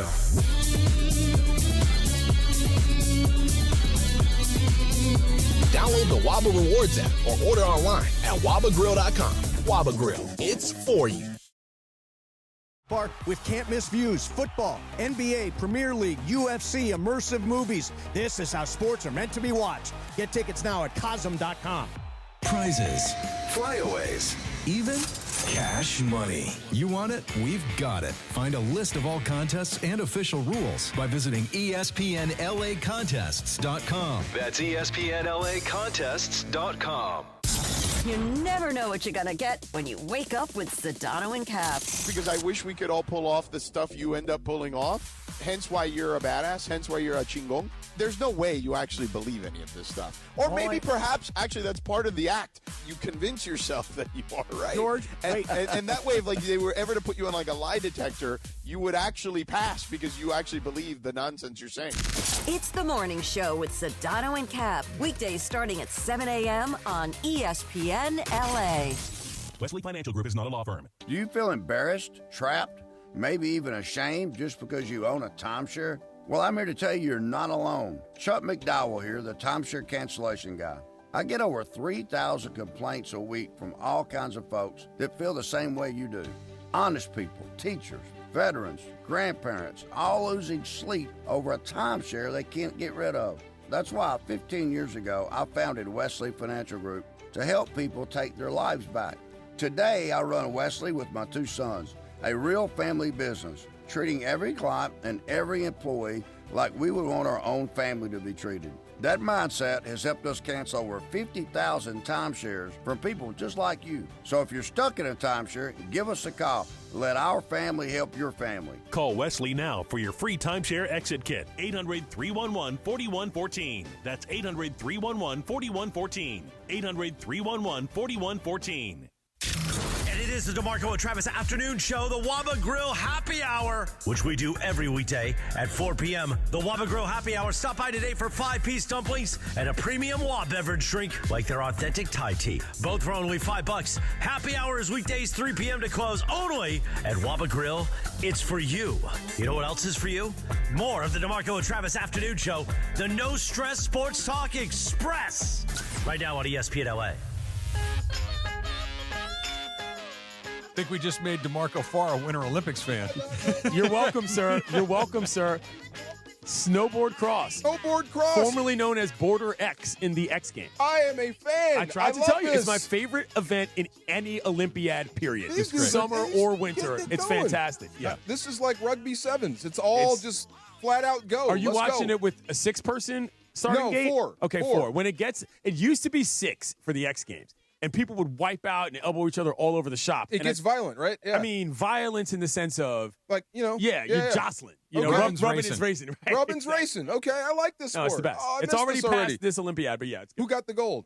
A woman who, a woman who was Australian won the women's, and the guy who is a Austrian won it for the gold. Australian won it? An Australian won it on the women's side, and an Austrian won it for the second Olympiad in a row. Oh, okay. See that in curling. Now I'm invested. The guy who did it for the Americans who made the final run. Sorry, I don't want to get off too far on this. He was like a 40-year-old guy who was a high school football player. You know what I'm saying? And like he just snowboard cross was his jam. I'm going to take the hockey. I'm going to take the downhill and the Super G and all those things that like there's a high level professional circuit of this stuff, like world level. So there is a level of Winter Olympic events. I feel like I could do that. If I gave that a couple of months, like I feel like I might be able to get at least pretty good at this. It's like bowling. He's got a curling thing. Well, curling, yes, but I think what this is a little different than what you're saying. This is I would do this with my friends event. Oh, yes. You know what I'm saying? I would do it with my friends. Right. I know this is wrong. Okay, let me just preface this by saying I know this is wrong.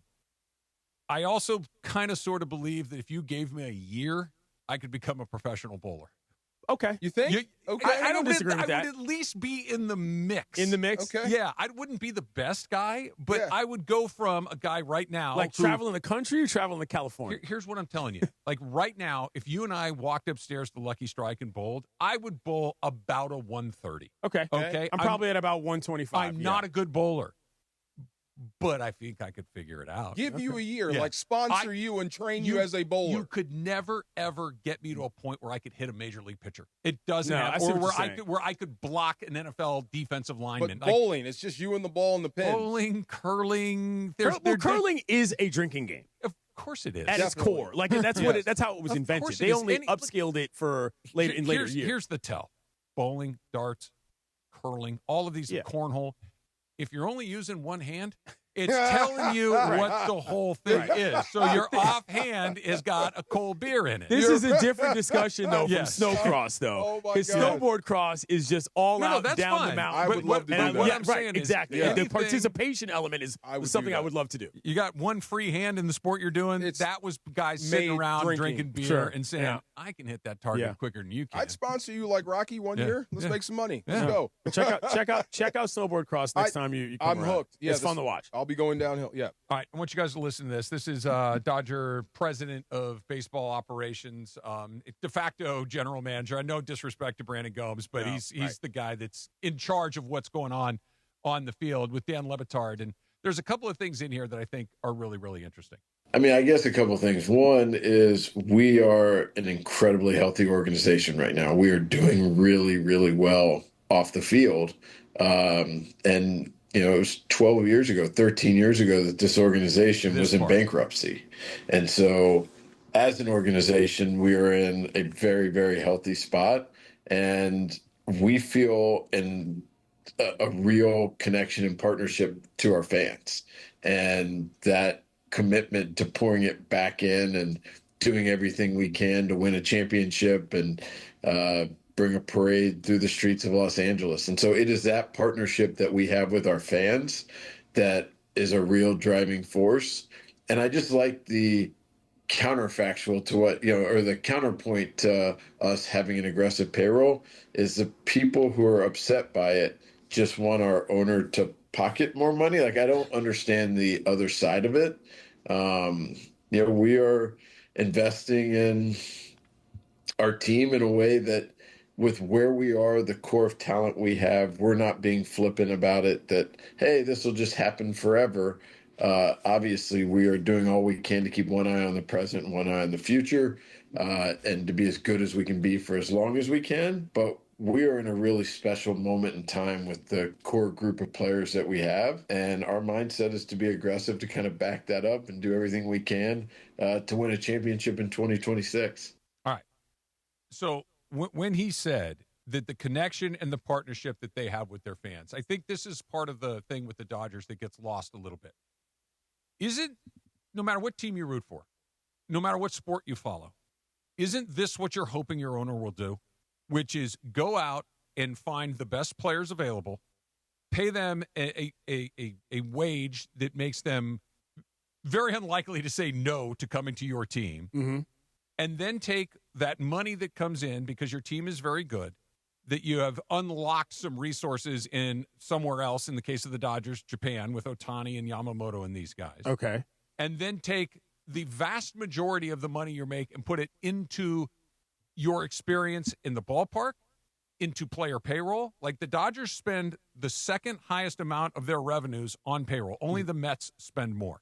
The ballpark experience at Dodger Stadium is better than it has ever been. They continue to improve that. Now, when you go through there, you're going to pay through the nose for your beer. You're going to pay through the nose to park your... The $50 michelada? But this is what I'm saying. But again, of that $50 michelada or whatever it is, going to the field. $30 of it goes back out onto the field for your players, so you know what you're getting. And this is one of the things that I get it. They are wealthy beyond anybody's wildest imagination. But you go through this, and they're putting it back out there. And their fans, this goes back to the Laker discussion we were having earlier, they've earned a level of trust to where you believe, as a Dodger fan, that the guys that are in charge of this actually, truly do care about winning, want to put the best product on the field. It's not just, it is in addition to a way for them to make money for themselves. DeMarco, let me explain what I think the issue is with the argument that people make against the Dodgers. It's that there is a reasonably smart discussion that how the Dodgers operate is something other teams can't do. But that is, in fact, not what most people are talking about when they are referring to the Dodgers ruining baseball. Let me explain. How much money do you think Shohei Ohtani's contract counts for against the actual payroll? Not a ton, because it's deferred. Precisely. They are on a level of deferment that most teams, because other owners aren't as liquid, cannot risk from a operational standpoint, which within whatever judgment is, it's not just about spending it. It's about the fact that you can defer it because you have it, et cetera, et cetera. Some people consider that unfair beyond the dollar amount. I don't, but there are people that believe that rule should probably change in terms of deferment. The other thing is this. We were talking about this before in the meeting, and Jeff Passan, our colleague, wrote a story about this as well.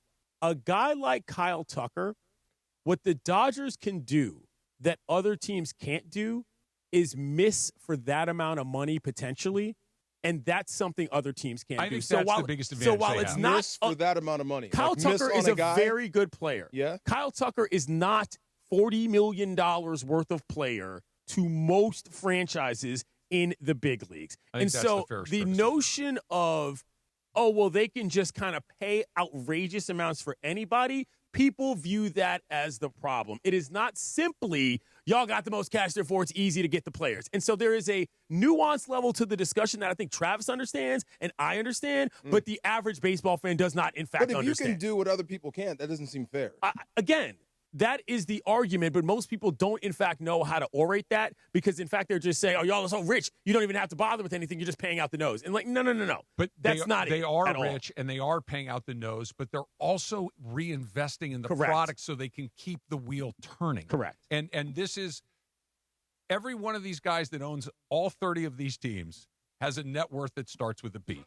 Okay? They could spend far more than they do. They just don't give a damn. Correct. They don't care if they have a bad team. They're going to take whatever rev share comes from the Dodgers and the Mets and the Yankees and the Braves and the Phillies and whoever else is spending money right in their own pocket. Which is ultimately the biggest problem. That's a huge problem because they don't actually care. And the Dodgers do.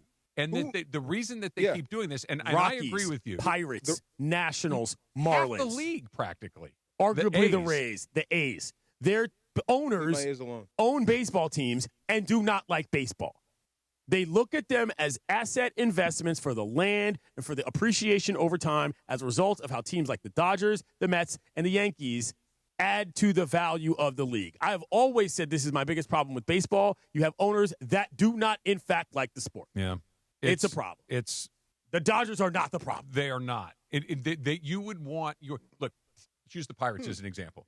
If they operated exactly, I will never say it again. Never mind that the Dodgers that they can't do the amounts; they can do the percentages. Yeah, and that would raise their floor significantly. Correct. If they turned around, the Dodgers spend. This is rough numbers. They spend about 75% of what they make on players.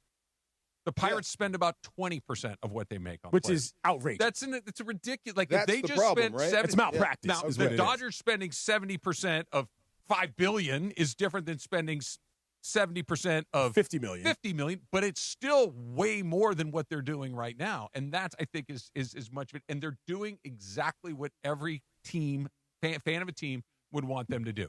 They want, and I think you made a really good point. The thing that is the greatest luxury to them. Let's say Kyle Tucker comes out and stinks. He's not going to, but let's say that he did. Okay, right. They paid Cole Hamels $1 million for a workout one year. If didn't make the field, didn't even play spring training. If Kyle Tucker re-signed that doesn't seem fair. Let's say he went to the Pirates. In some alternate universe, the Pirates said, "You know what? We're ponying up for Kyle Tucker. He's our savior. We're going to give him $400 million to come here, and we're going to pair him with Paul Skeens, and we're going to go for it." And he face plants, they're screwed. Yeah, right. That's a wrap. It's not true with the Dodgers. Yeah, it's not unfair because they're smarter. That's really what it comes down to. And they care more. Yeah. You're selling me. Yeah. It's just the fact that they still have more money than most. They do. Yeah. But they spend it better. And they care do. more. Yeah. But if I can't keep up, I can't keep up. No, maybe you should sell more your than team. you can. Maybe if you I should sell my team, maybe see, you should sell your again, team. you're forcing me to sell. You want to be in the game or not? You don't have to You be want to here. ante up or not? Yeah. I do, but I can't afford that. This is not a I wanna be corporate in welfare. business. I want to win. But This I is can't not a afford that. corporate welfare system. You don't have the right to own a team. You can afford more than you're spending is the point. Like Okay, I can in see other that. words, you can eat at Fleming's, but you're eating at Subway every day. That you got me. You know? It's not the Dodgers. And you're winning wondering why your baseball, blood it's pressure's up. them. It's because you're eating at meatball subs Right. with daggone Lay's But potato I still chips every can't day. keep up with how much you have in the bank. How would you know? You know I what I'm can saying? spend more, but I don't make as much as you. Scared The money don't Arizona make none. Diamondbacks nearly won the World Series a This couple is of years true. ago. They're We not spending remember money like we this. were there, and This they is beat true. the Dodgers on the way. You know? Of all the sports, that's it the happened. sport where I just need to get my foot in the door and let's see what happens. You got half a Anything can happen. chance. Okay. You got Right. half a chance. It's the only sport where the bad team wins about 40% of the time. Right. That's it. That's baseball. That's how baseball. goes. Saying. Yeah. The Dodgers win. Tip or no tip is coming up next. It's DeMarco and Travis, Sell the ESPN LA. team. The LA Morning Drive double punch of great sports radio to start your day. Unsportsmanlike with Evan, Canty, and Michelle. Why do we grill to order at Waba Grill? It's just better for you.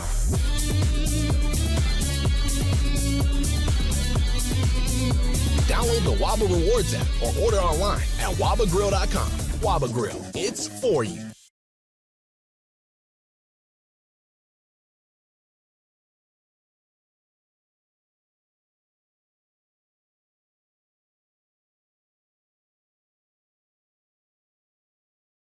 Morongo is literally making wishes come true.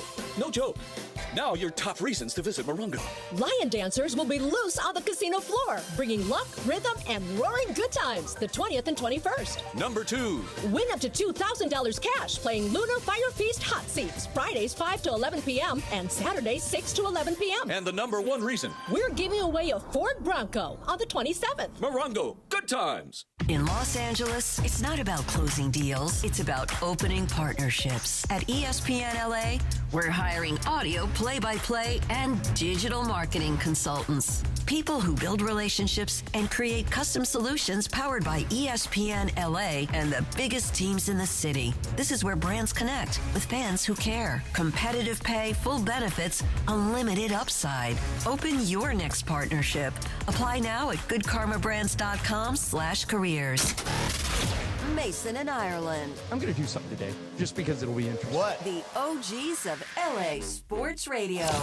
I'm going into the YouTube chat. Oh! I'm going into the YouTube chat, and I'm going to announce that I'm in there, and let's see if these guys still shred me, Emily, and Morales to our face. Do you think they will?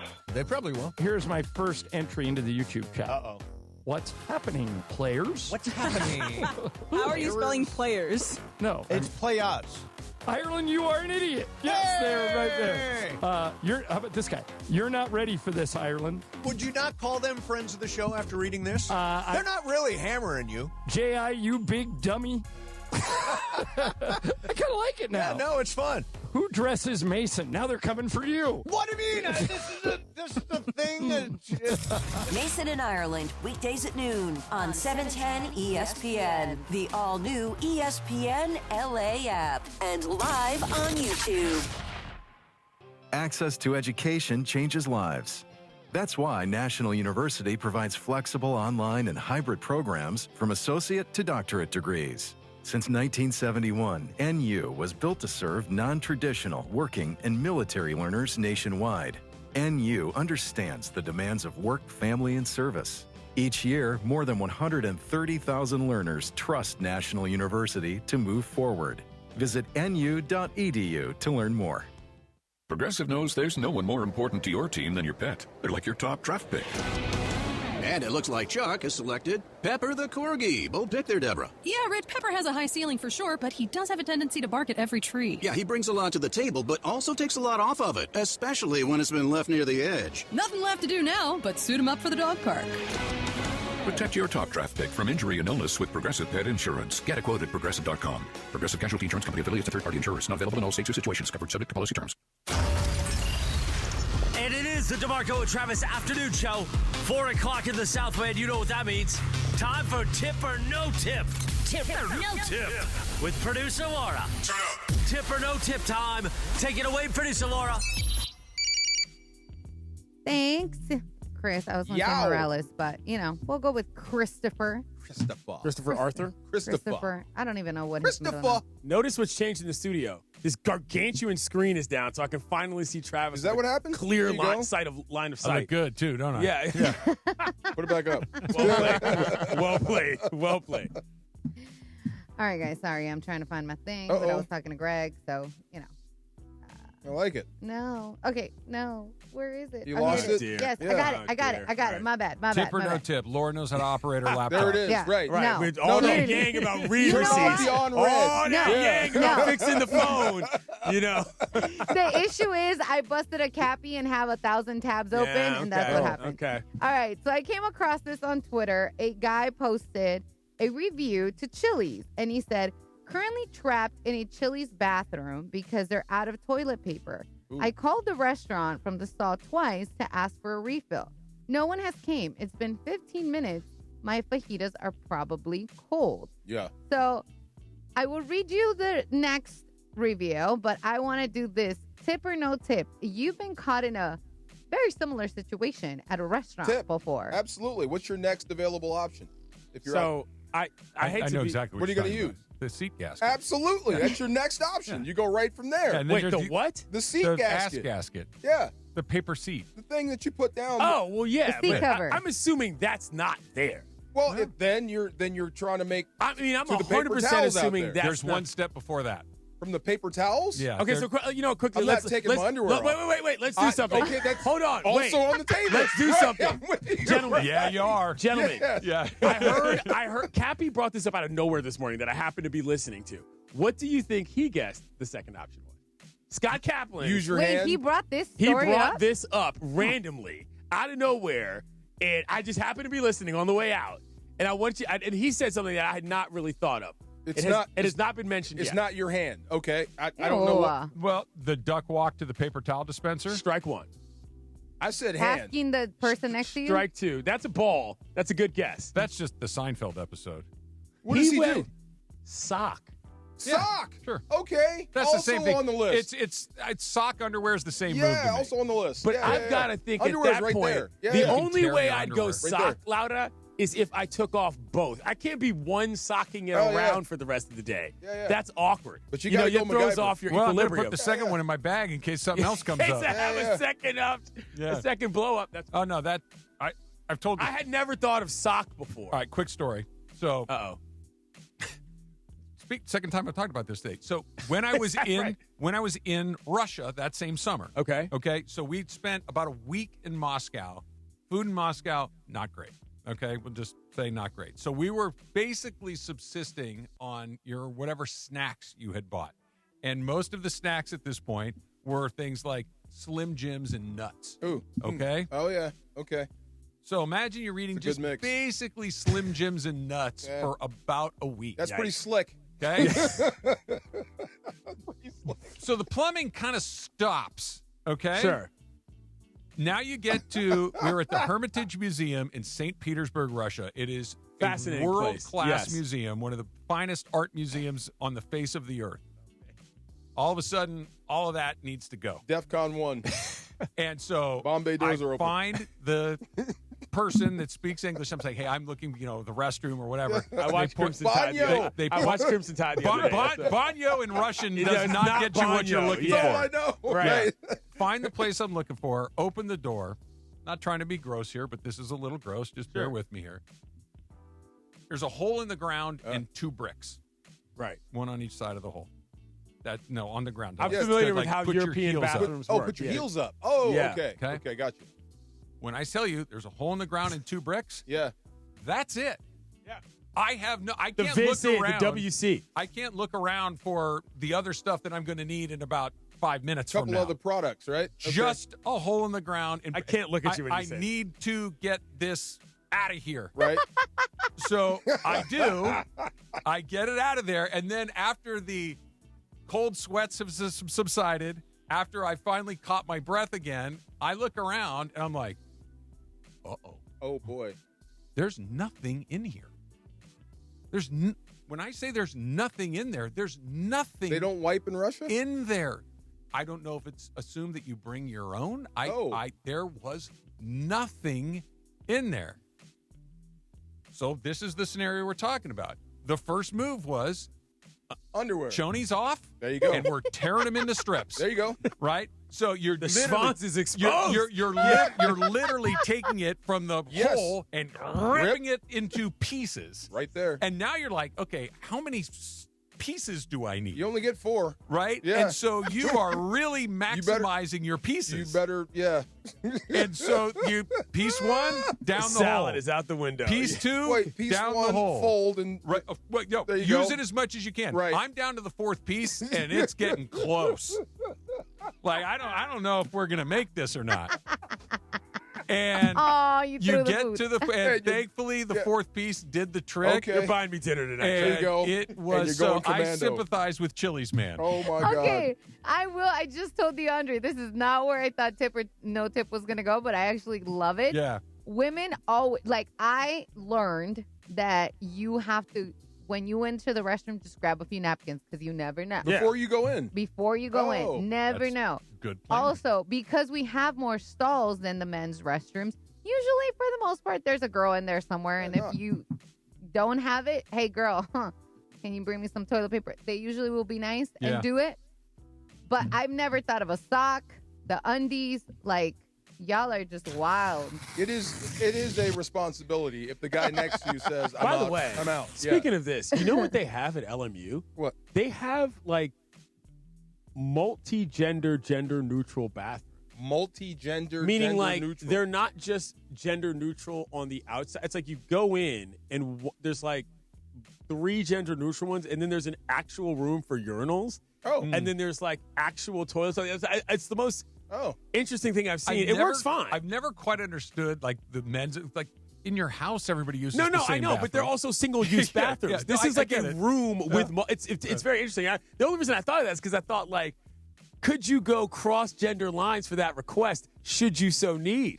Yes. I think you can. I think you can. Yeah. Last month, I had to go into the ladies' room. Okay. Oh, yeah. Yes, Very well. absolutely. I have to Man on the update. floor. Sorry. Emergency. Okay, now I know the end of this story, so I won't say anything, but Oh, I hate that they didn't. I didn't even know. no, I But knew anyways. this because I'd seen it. But Okay, so the guy put a 1 star and then followed up the review with a 5-star because he said, I was calling the wrong Chili's the entire time. They just came to my rescue, and I don't know how to delete the review. Oh, my God. Wow. Which I that's feel a like panic moment Wow. for sure. Lost all control, calling the wrong Chili's. the wrong Chili's. Come on. Bad news. Socks, Chonies, Help. just whatever. Help. Look, if you're in Yeah. the right environment, like for instance, Yes. me today. Uh-oh. I got a T-shirt on Yeah. underneath Yes. this. I've got options. Right.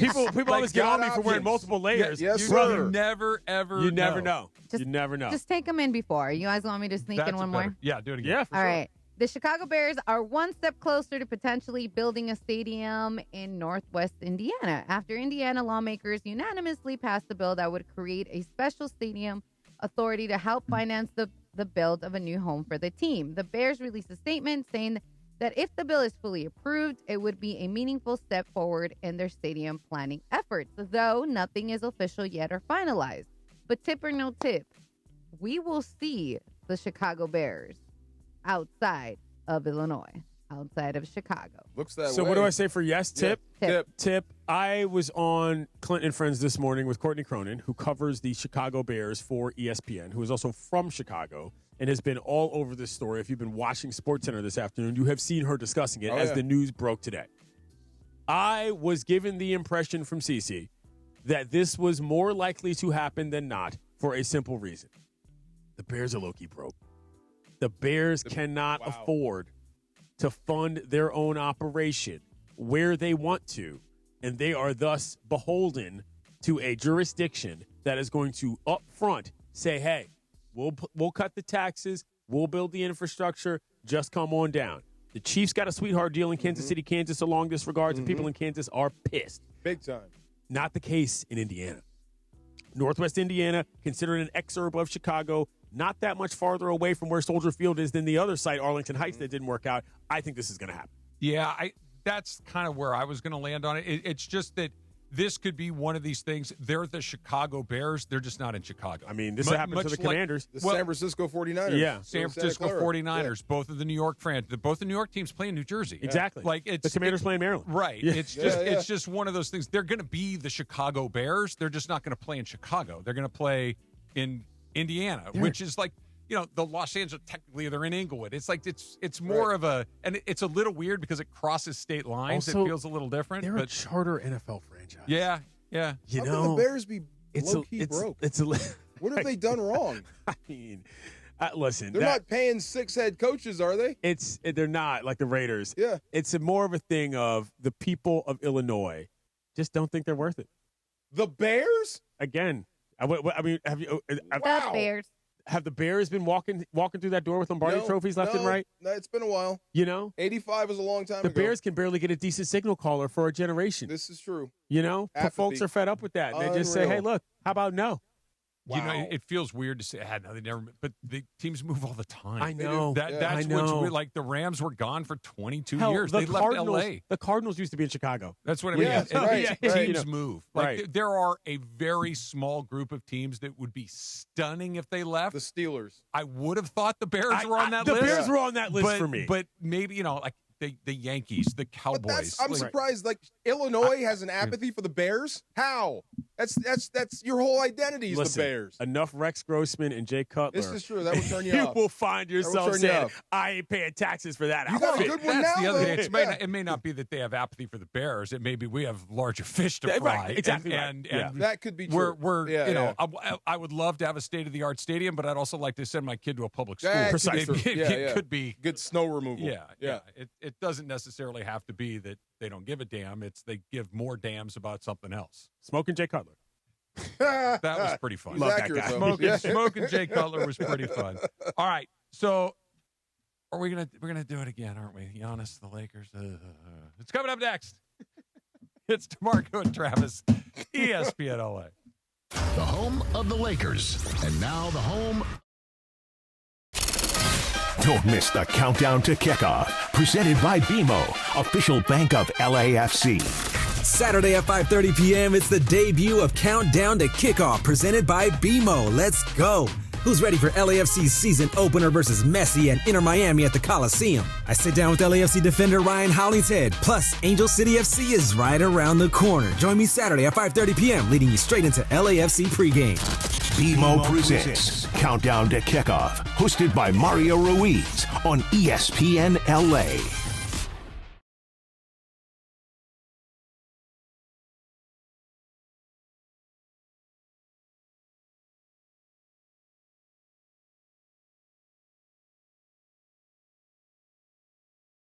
Our world-class doctors are there, which is why more Californians choose Hoag Orthopedic Institute for orthopedic and spine care more than any other hospital. At Hoag Orthopedic Institute, there is no one better at getting you back to you. Proudly founded by premier physicians in partnership with Hoag. Learn more at HoagOrthopedicInstitute.com.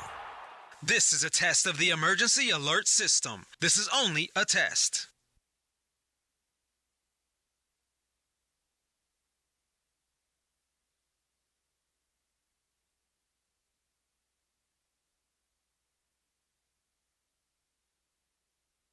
Hey, it's John Ireland. Watching a Laker game is so much more than just a game. It's the moments before tip-off, the people you're with, and the food you're sharing. That's why I love BBGO. BBGO is perfect for at-home watch parties or a night of hoops. Their food is bold and packed with flavor, bowls for a quick meal, dumplings and fried rice for everyone at the table. Vibe on a wave of Korean food and culture with BBGO. Look for BBGO at your local grocery store in the Asian and freezer aisles. BB go for it and bring something different to the table. This is the afternoon show with DeMarco and Travis. If I came in a tank top and dolphin shorts, you'd be like, what's up, dude? What's going on over there? DeMarco and Travis continue. I couldn't have been scareder. Is that a word? More scared? More scared.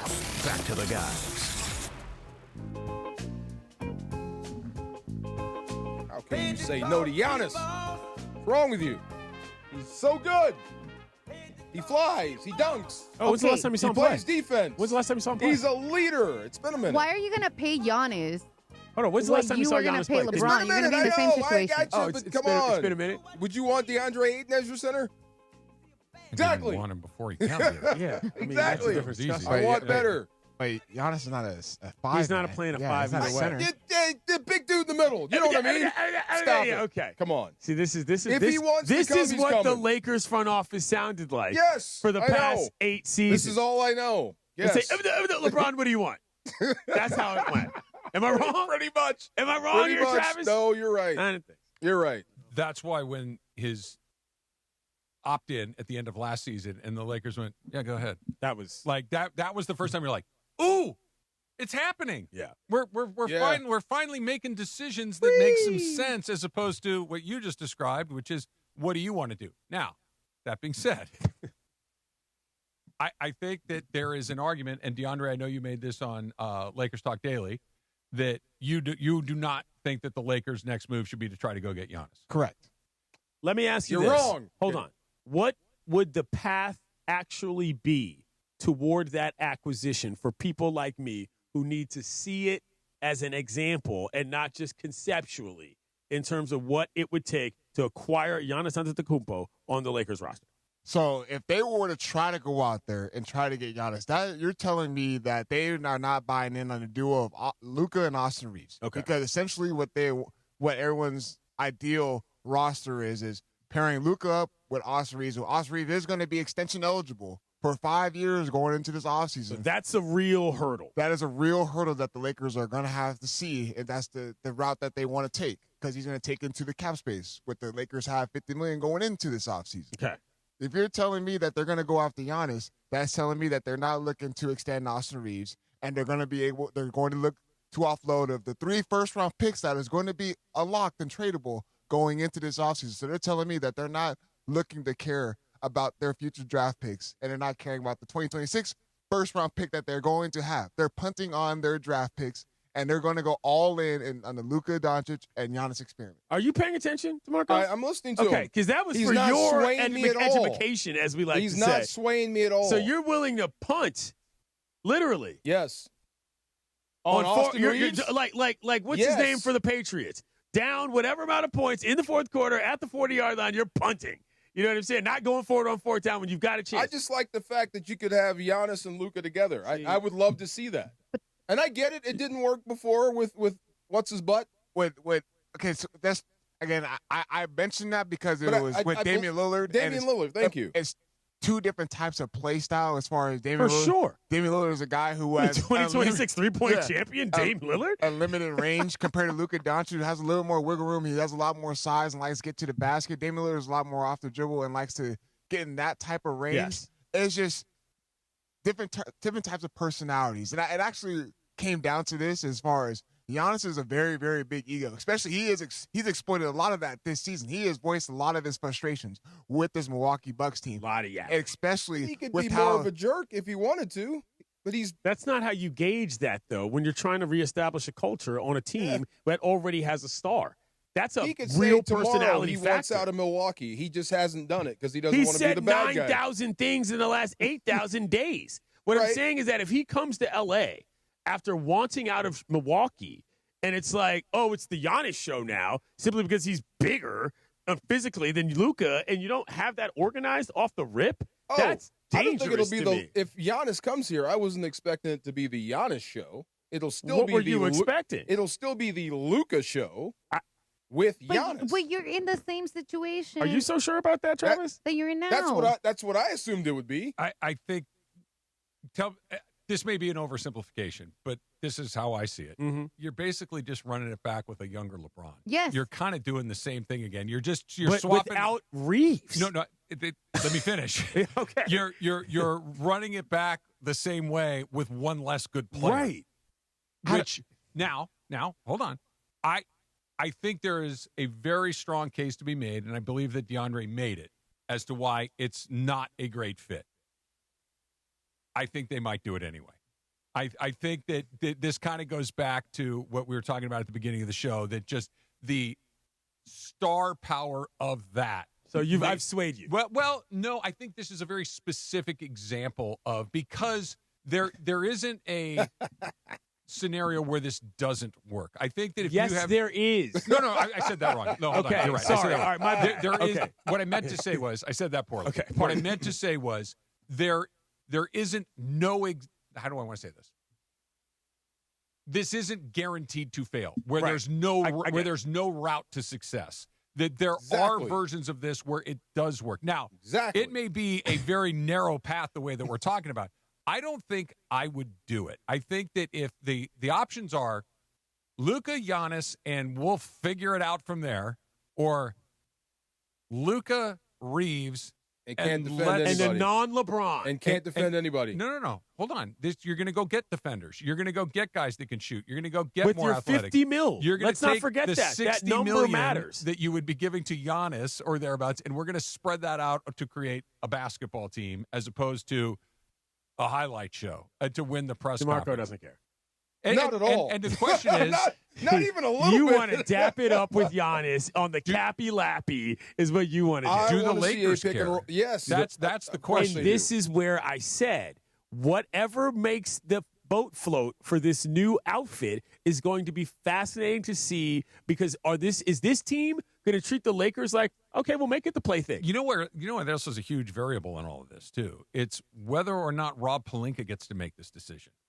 Because if Greg's right on that. If Rob Pelinka, no, you're out. I'm not. It's not that I'm out. I don't know that I was ever really that in.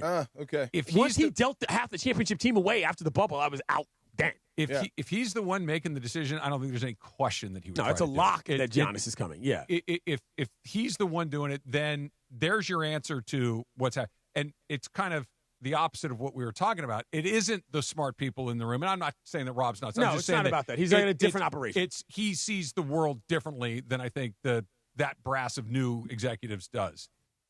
If they don't do it, if they go in the other way, then I think we're finally flushing the old thing. And if you're going to flush the old thing, then you got to flush the whole old thing. I'm going to go so far as to say this. Picking up Giannis, in my opinion, and banking on that combo, Sans Reeves plus some other guy, I think that is flat out wasting the opportunity to have Luka.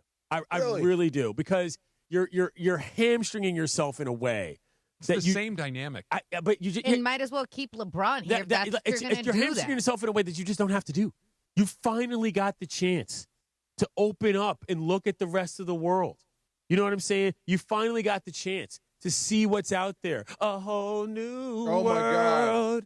And then you're just going to go back to the same old song? Well, all around the world, same song. The proven thing, and then there's a bunch of pie in the sky. Like, what are your answers? Give me the other plan.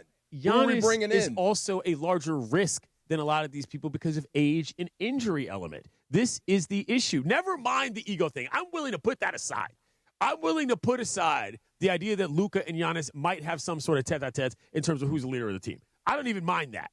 But the injury and the age thing, when Giannis has already got his ring, Luka ain't got no ring. Let's not forget that. When it comes to, who are you telling what to do, mister? I have not seen You're just ruining my whole a Larry O'Brien trophy in your hands yet, All I see is alley-oop. When the lasting image you have of Giannis is him dancing down the court with the goggles on and the trophy. I'm serious. These are things that matter. But, DeMarco, Where are you? Oh, there you are. I'm over here. She's on the board. I gotta run the board for a little bit. But my thing is, do you have to go to the bathroom? Okay, no, he's having a Russian museum Check situation. the toilet paper My first. thing is, it's just we keep talking about how do we move away from LeBron and make this the Luka era and focus on Luka and give guys that are going to help this team move forward and get us a championship. And I understand the magnetism that Giannis has to it's Giannis. But then again, we're doing the same thing. LeBron does the same thing to you. But hold on. If LeBron were younger, I'd want him. You know what? If he were younger, I would still want him and Luka together. But it hasn't worked. No, I don't know if I would. That's I not. would. That's, Of but course that's I would. that's an unrealistic hypothetical. That's not happening. Yeah, well, I mean, doesn't matter. You're saying it's another LeBron. Okay, so I'll you're take saying Giannis is the hypothetical younger LeBron. Yeah, that's what she's saying. I'm not buying. I would take that. If LeBron were younger, I'd take that. That's not what I'm saying. No. I'm just saying I that know what you're saying, the Lara. dynamic is the same. You're replacing one over the other, which is what they've said. But we've talked about endlessly already of, okay, how do we move on from the Bron experience? And you kept asking this yesterday. How does this happen? How does this happen? This is how it happens. We have the new blood essentially coming into this Lakers organization, and they're easy. Look, 2 Bus brothers are gone. Tim Harris is about to be gone. That happened in a few months. Right. So it's like you're seeing it happen, and if we see Giannis here, it makes me question, well, how much are you moving forward? I think that's why the Rob piece of this is crucial. That's a key fulcrum that I hadn't exactly considered. Because Rob will probably be the one to do that. Giannis takes up a ton of airspace. A ton of airspace. And I don't mean that physically on the court, DeMarco. Yeah, I mean, know. Good. Period. It's weird because they're counterintuitive. I think what the Lakers need more than anything is a total and complete refresh. Yes. To reset. And look, a reset is an even better word. Yeah, reset. And I believe Luka is that the basketball gods granted you this gift where they gave you one of the best players in the league for no good reason. It just kind of fell into your lap. That was your opportunity to refresh.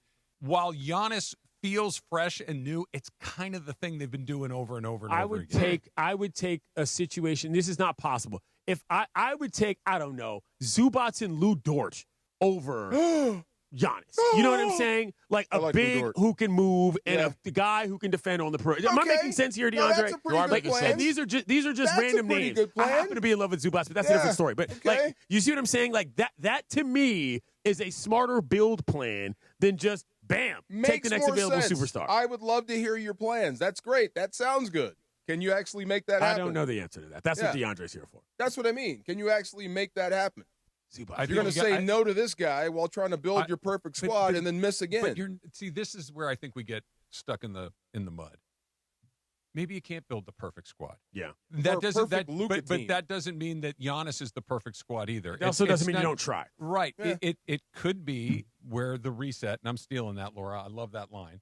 That the reset is starting kind of sort of now, but it's going to take a minute to maybe you get one more athletic wing. Maybe you get one better defender in this offseason. Maybe you go through your draft and you get a guy that is pretty good a couple of years from now. And then next year you get a little better. This is the muck that the Lakers have been stuck in, this thing that we have to fix it right now today, or it's like that's just simply they don't know how not to gauge their true. own progress. It's just simply not this idea that Laker fans insist on if you didn't go for it, we're all going to leave. That's just not true.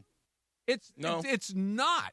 And if there is noticeable progress and clear communication of what they're doing, and then when you turn the game on a Friday night, you're like, they're better. They're not as good as Oklahoma City, but they're better than they were a year ago. Yeah. That guy fits really well with Luka. That guy's going to be a good player in a year. And all of a sudden you're getting closer to it as opposed to, how do I fix it today for tomorrow? That doesn't work very often. You're thinking in a football mindset. No, I'm trying to replace it immediately. No, there's an all-star, there's a superstar that wants to come west. This is normal. This is what we do.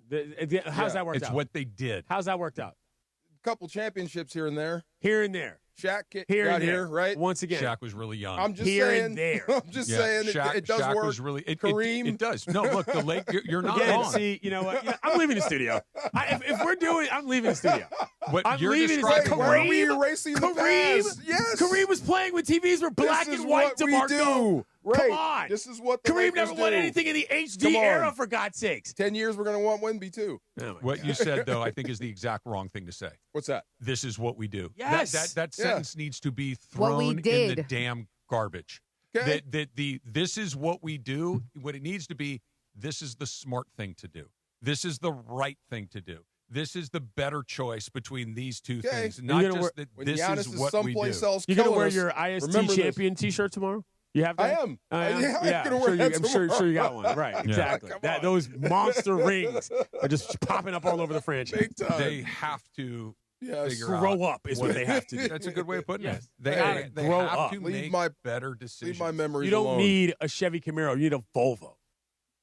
Hey, you they're need safe. a team. They're nice and safe. You need a team. You need a bunch of Hondas and some Altimas that can get you where you need to be and reliable. All some you smart Kias. people. And this idea that they have to have the star-driven town thing, right? Yeah. They have one.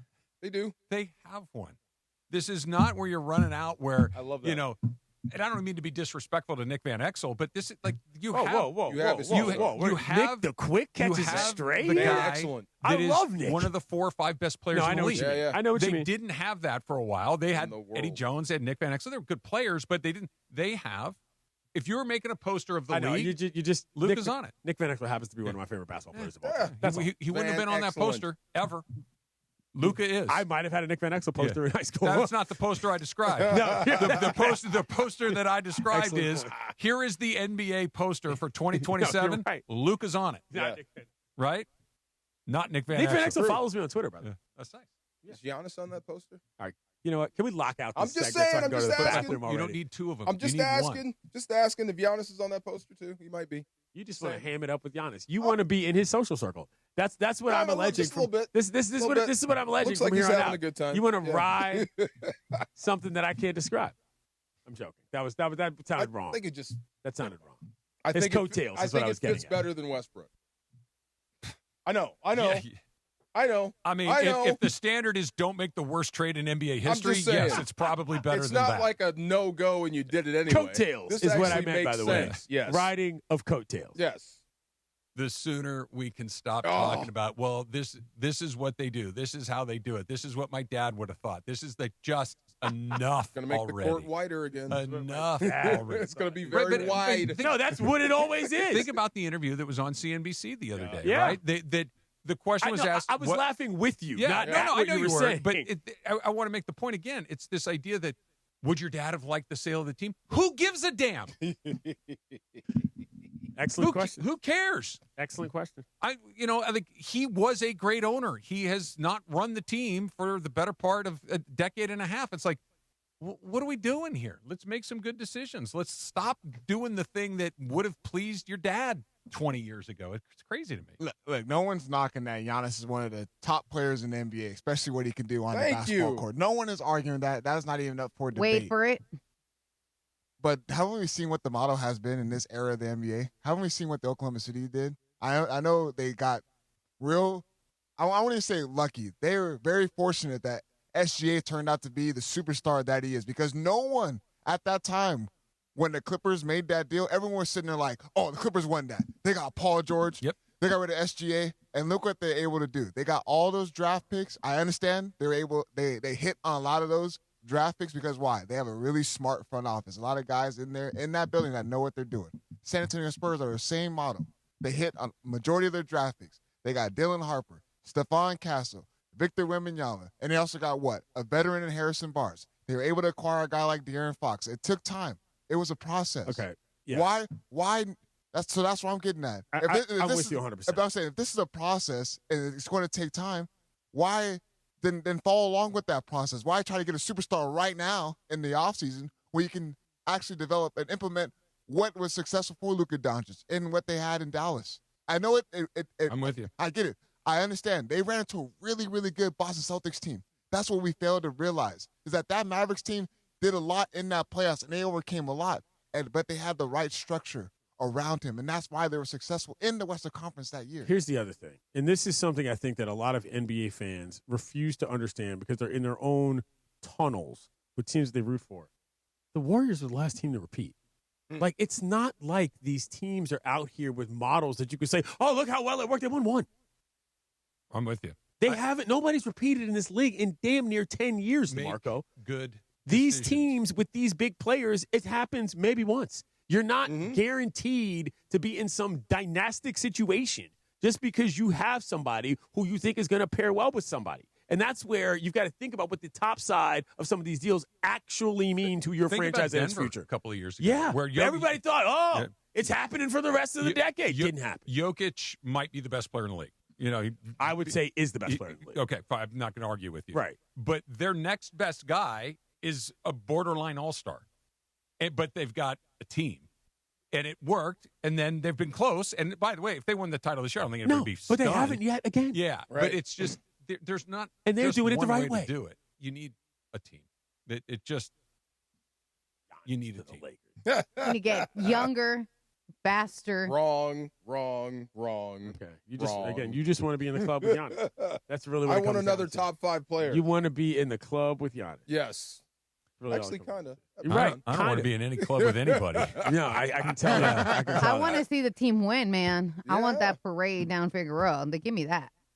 Whatever gets me closer to that, that's what I want. Back to that. That had they had the opportunity to celebrate the 2020 thing, this would be a totally different discussion. It sure would. Totally agree. It sure would. Totally That we would, because it happened and you get to count it, but you didn't get to feel it. I had some guy call in my show the other day. He literally, we had to dump him because he used the words BA bubble championship. And you know what I'm saying? Yes. Which hash bubble championship. And I was like, damn, dog. You know that trophy counts. You know all the other teams played in it too. I couldn't believe it. He was a Lakers fan. And I'd say the same thing about the Dodgers. It counts, but it's different. Yeah. Yeah. It 100% counts, but you're lying to yourself if you're not admitting that it was very, very different than all the other ones. No doubt. Right? They played 60 games. Yeah, well, that was different. And the sprint. The reason the Lakers won, their best player is an older player. Their other guy is a oft-injured player, and they got a 2.5-month break. And then they just had to hit the gas for another month. That's a pretty fortunate turn of events. All I'm saying is there are plenty of Lakers fans out there who are not trying to fall into the same trap they fell in before. Right. And you're kind of a Lakers fan. I'm stepping you're right kind into of the bear trap again. You're halfway Lakers Give me that fan. top Watch five the Sonics guy. go back to Seattle, and all of a sudden, Sonics go back to Here's my Seattle. foot. Go ahead. Sonics go back to Seattle. All of a sudden, he's going to be a Sonics fan. That's what's going to happen. You're dang right. Come on. That's a fun time. So don't let this interloper cross enemy lines and try to come on undermine what's happening just because he thinks that Seattle's getting a squad Giannis. back. Yes. That's where Giannis should go. We love you. Giannis. Award Seattle a team, send Giannis there. That's what should happen. Number one pick in the daggone I had fun with dispersal the draft. Nate McMillan, too. He was good. He was a great dude. Yeah, he's we on the had Laker a lot of coaching fun staff there. right now. Yes, and the glove. Last time I went to Seattle, I failed to go to Sean Kemp's dispensary. That was a major miss. Oh, he's got a dispensary? You have to. Yeah, you must go. I botched yes. it. I sort of didn't think about it, and on the way to the airport, we rode by it. Rain Man. What does he have that any other dispensary wouldn't have? Sean Kemp's name on it. Quality. Yeah, okay, I'm good. Unless he's going to hand me the blunt, Quality. I don't really care.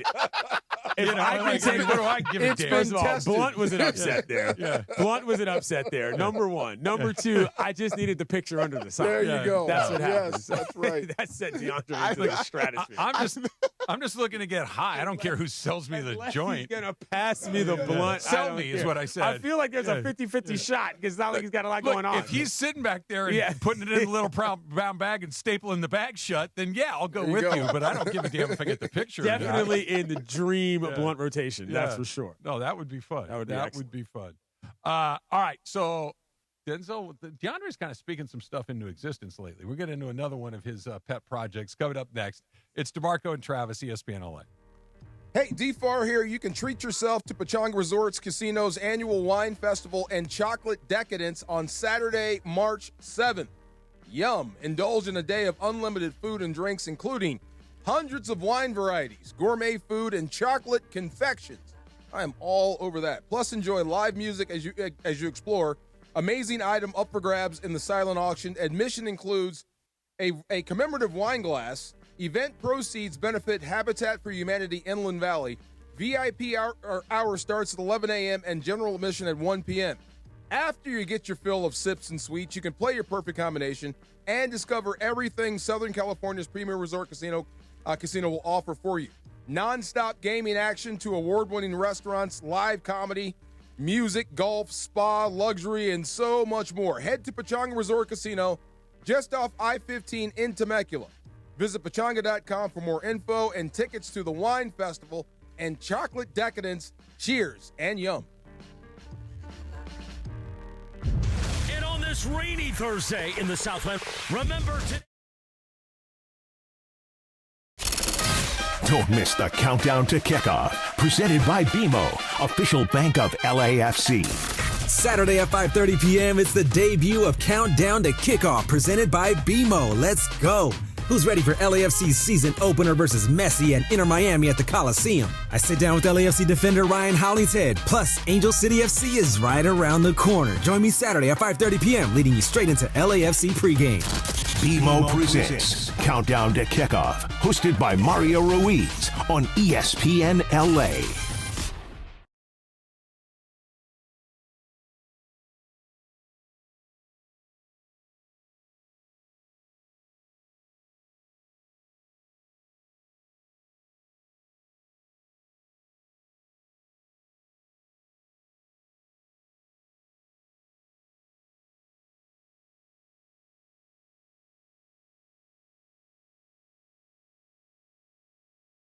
unlimited upside.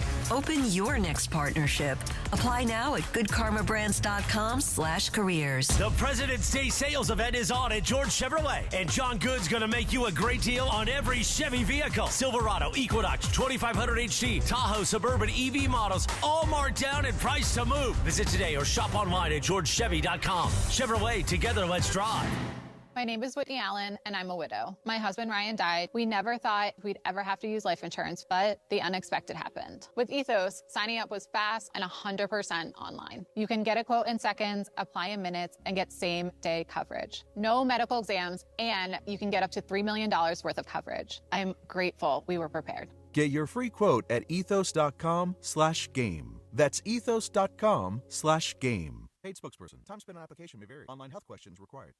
For 100 days, I'm going to cross the 7 continents because the answers to everything important are out there at the edges of our world. I'm stepping into the unknown. Where are we going? To see our planet as it's never been seen before. From pole to pole. Pole to Pole with Will Smith from National Geographic. Now streaming on Disney Plus and Hulu. Show me the way. Yo, real talk, real sports, real LA. Yo, what's up? It's Will I Am, and you're locked into DeMarco and Travis on ESPN LA. Afternoons with DeMarco and Travis rolls on. Back to the guys.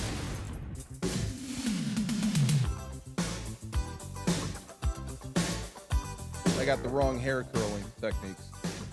I was looking up curling techniques. Oh, you got hair? And I got hair curling You sound like techniques. the kids I in my thought class. that's what you were doing. Yeah, Yeah, don't know how no. to find information unless I hand it to him on a platter. Like, he thinks he'd be good. Travis thinks he'd be good at curling. I'm You- like, Oh, yeah. I there's think no so, way too. you can't get into that body position. I developed my own sort of Yeah. release. Okay. So I'll tell you a story. So I'm going up to Bristol in a couple weeks for some stuff, and we've organized like a whole show trip to go curling, like a curling club outing. Oh, wow. We're taking a party bus and everything. Oh, my God. I'm excited. There's You know- one in Irvine. Like they do it at the Irvine Ice Center. That's I did not know that. Yeah. yeah. That's crazy. Rachel Nichols. that thing's is 42 head of- pounds. No, it's crazy. So you asked the question during the break, how did somebody come up with the strategy of kind of sliding on one foot One out in foot. front? And it looks very, very difficult to get into that position. I'm not going to lie. But here's the thing. I think I figured it out. What did we talk about at the beginning? Where did this game originate? Drinking. Drinking And sliding rocks Drinking on a frozen lake yeah. in the middle of the Arctic Circle because they were backyard bored. rink, yeah. Right? They were drinking. So somebody at some point had their Labatt's in one hand and the stone in the other. And as they were going to do it, because they'd had 9 Molsons at this point, they slipped and they let it go and it went right in the center of the bullseye. And then it they became the realized, technique. hey, I actually kind of let it go a little softer down here. So all of this is the result of a lot of drinking in cold weather. That makes sense. I've seen a lot of memes on my Instagram algorithm saying that Mexican moms would be great because of the mopping and the sweeping. And Oh, the my God. vacuuming. I love it. I mean, maybe It looks. my mom does a lot of it. I would not be good at the release, the low release. I'd have to, like every once in a while you'll see a pitcher that's got very unique mechanics. Some goofball arm slot. Yeah. and And you're it's like, how do you do that? I'm going to do that. I'm going to come up with my own goofball arm slot By in the curling. way, World Baseball Classic's coming up. I'm Can't wait. expecting to see a lot of that. Can't wait. I'm going to Miami. Oh, you are? Yeah. Yeah. You're expecting to see a lot of what? Weird arm Weird, slots? yeah. Oh, because of There's a guy that throws a full palm curveball for Australia. Well, a full Australia. palm curveball. Australia's got some decent baseball The players. world spins the other way down there. The Coriolis effect. Yeah, exactly. you got to come But up yeah, with it you a see a little lot different. of goofy stuff at the World Baseball Classic that you don't see in a lot of places. Do you like it because it's goofy, or do you like it because you think it's great baseball? It's good baseball, and I think it's also sort of a camaraderie about it. Like, I remember last tournament when the Czech Republic got placed in the same group as Japan, and the guys who play for the Czech Republic are just regular dudes, plumbers, school teachers, garbage men, like J.J. Redick would say. But when they played in the same group as the other teams that were more experienced, the other teams that were more experienced basically took them in and were like, hey, we'll show you how to do stuff. And when they made it to the next round, after the Czechs had been eliminated, Ohtani wore a Czech hat coming off the plane.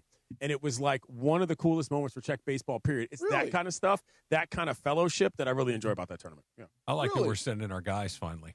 Yeah. On the mound in particular. Like, that's been kind of the one hole in that tournament, as far as I can see it, has been, for the most part, painting with a broad brush here, that the Americans have not sent their best pitchers. We've sent a lot of our best position players, but Skeens is going, Skubal is going, and I'm here for it. I learned something about this yesterday. So you know that insurance situation that a lot of Puerto Rico is doing with? Yeah. Apparently, last tournament, this was a much bigger deal for the Americans than they ever let on. They just didn't complain. And so there were a lot of players. Bigger deal in what regard? A lot of guys couldn't get insurance. Okay. A lot of pitchers couldn't get insurance. Okay. Makes And sense. I was actually talking with the league official about this the other day, and they were like, that was a bigger deal for a lot of teams than people know. Who got bounced? Was it Lindor that got bounced? Lindor got bounced. Altuve. Correa got bounced.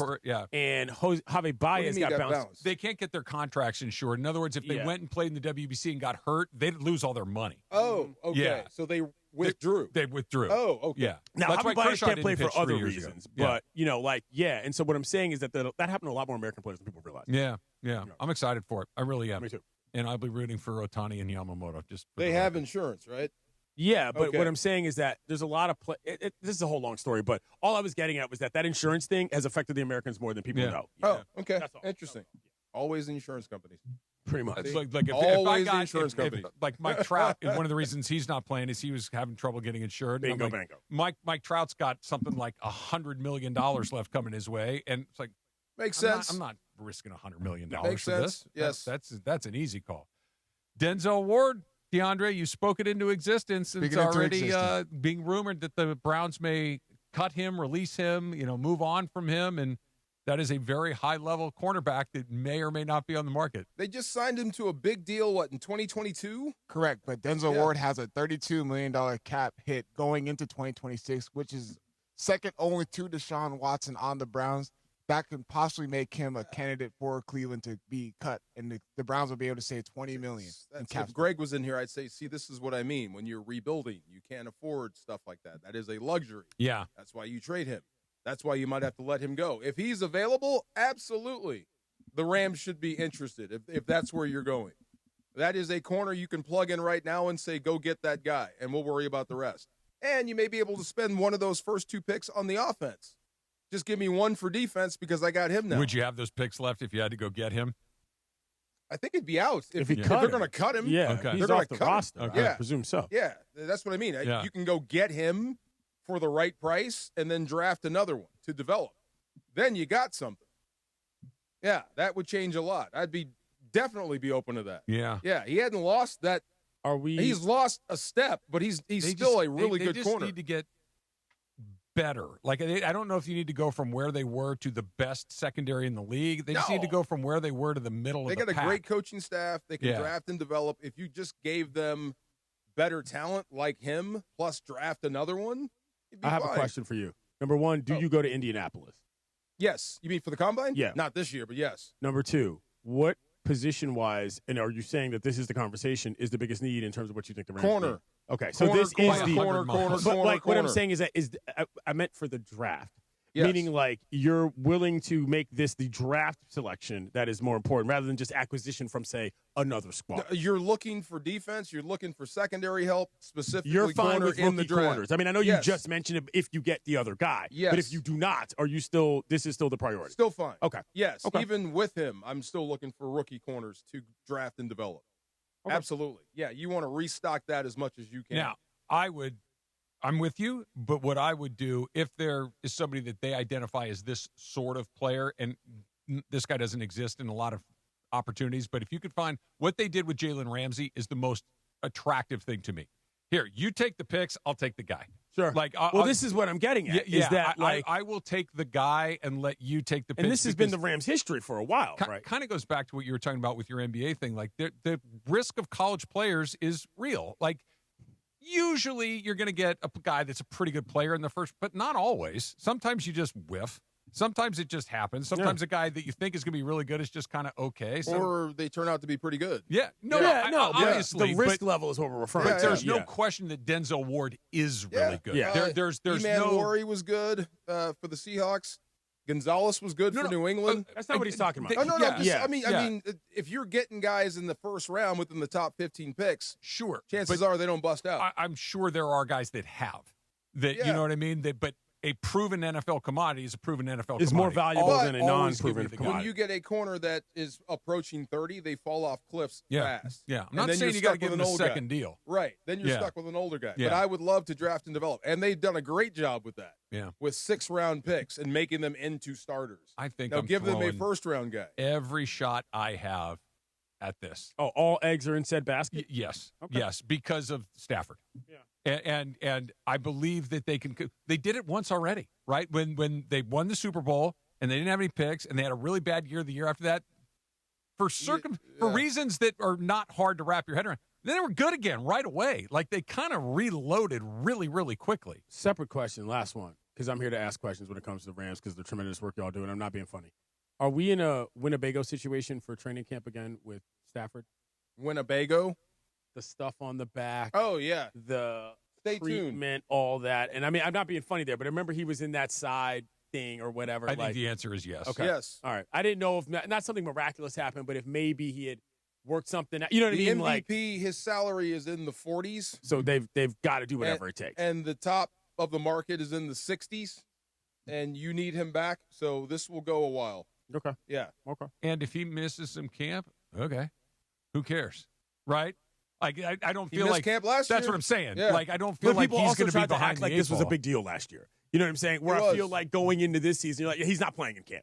It's just not happening. Yeah. You know what I'm saying? Like, Well- is the understanding different going into this camp than it was last camp? It's kind of the same, except he wants to come back. There is no hesitation on his part.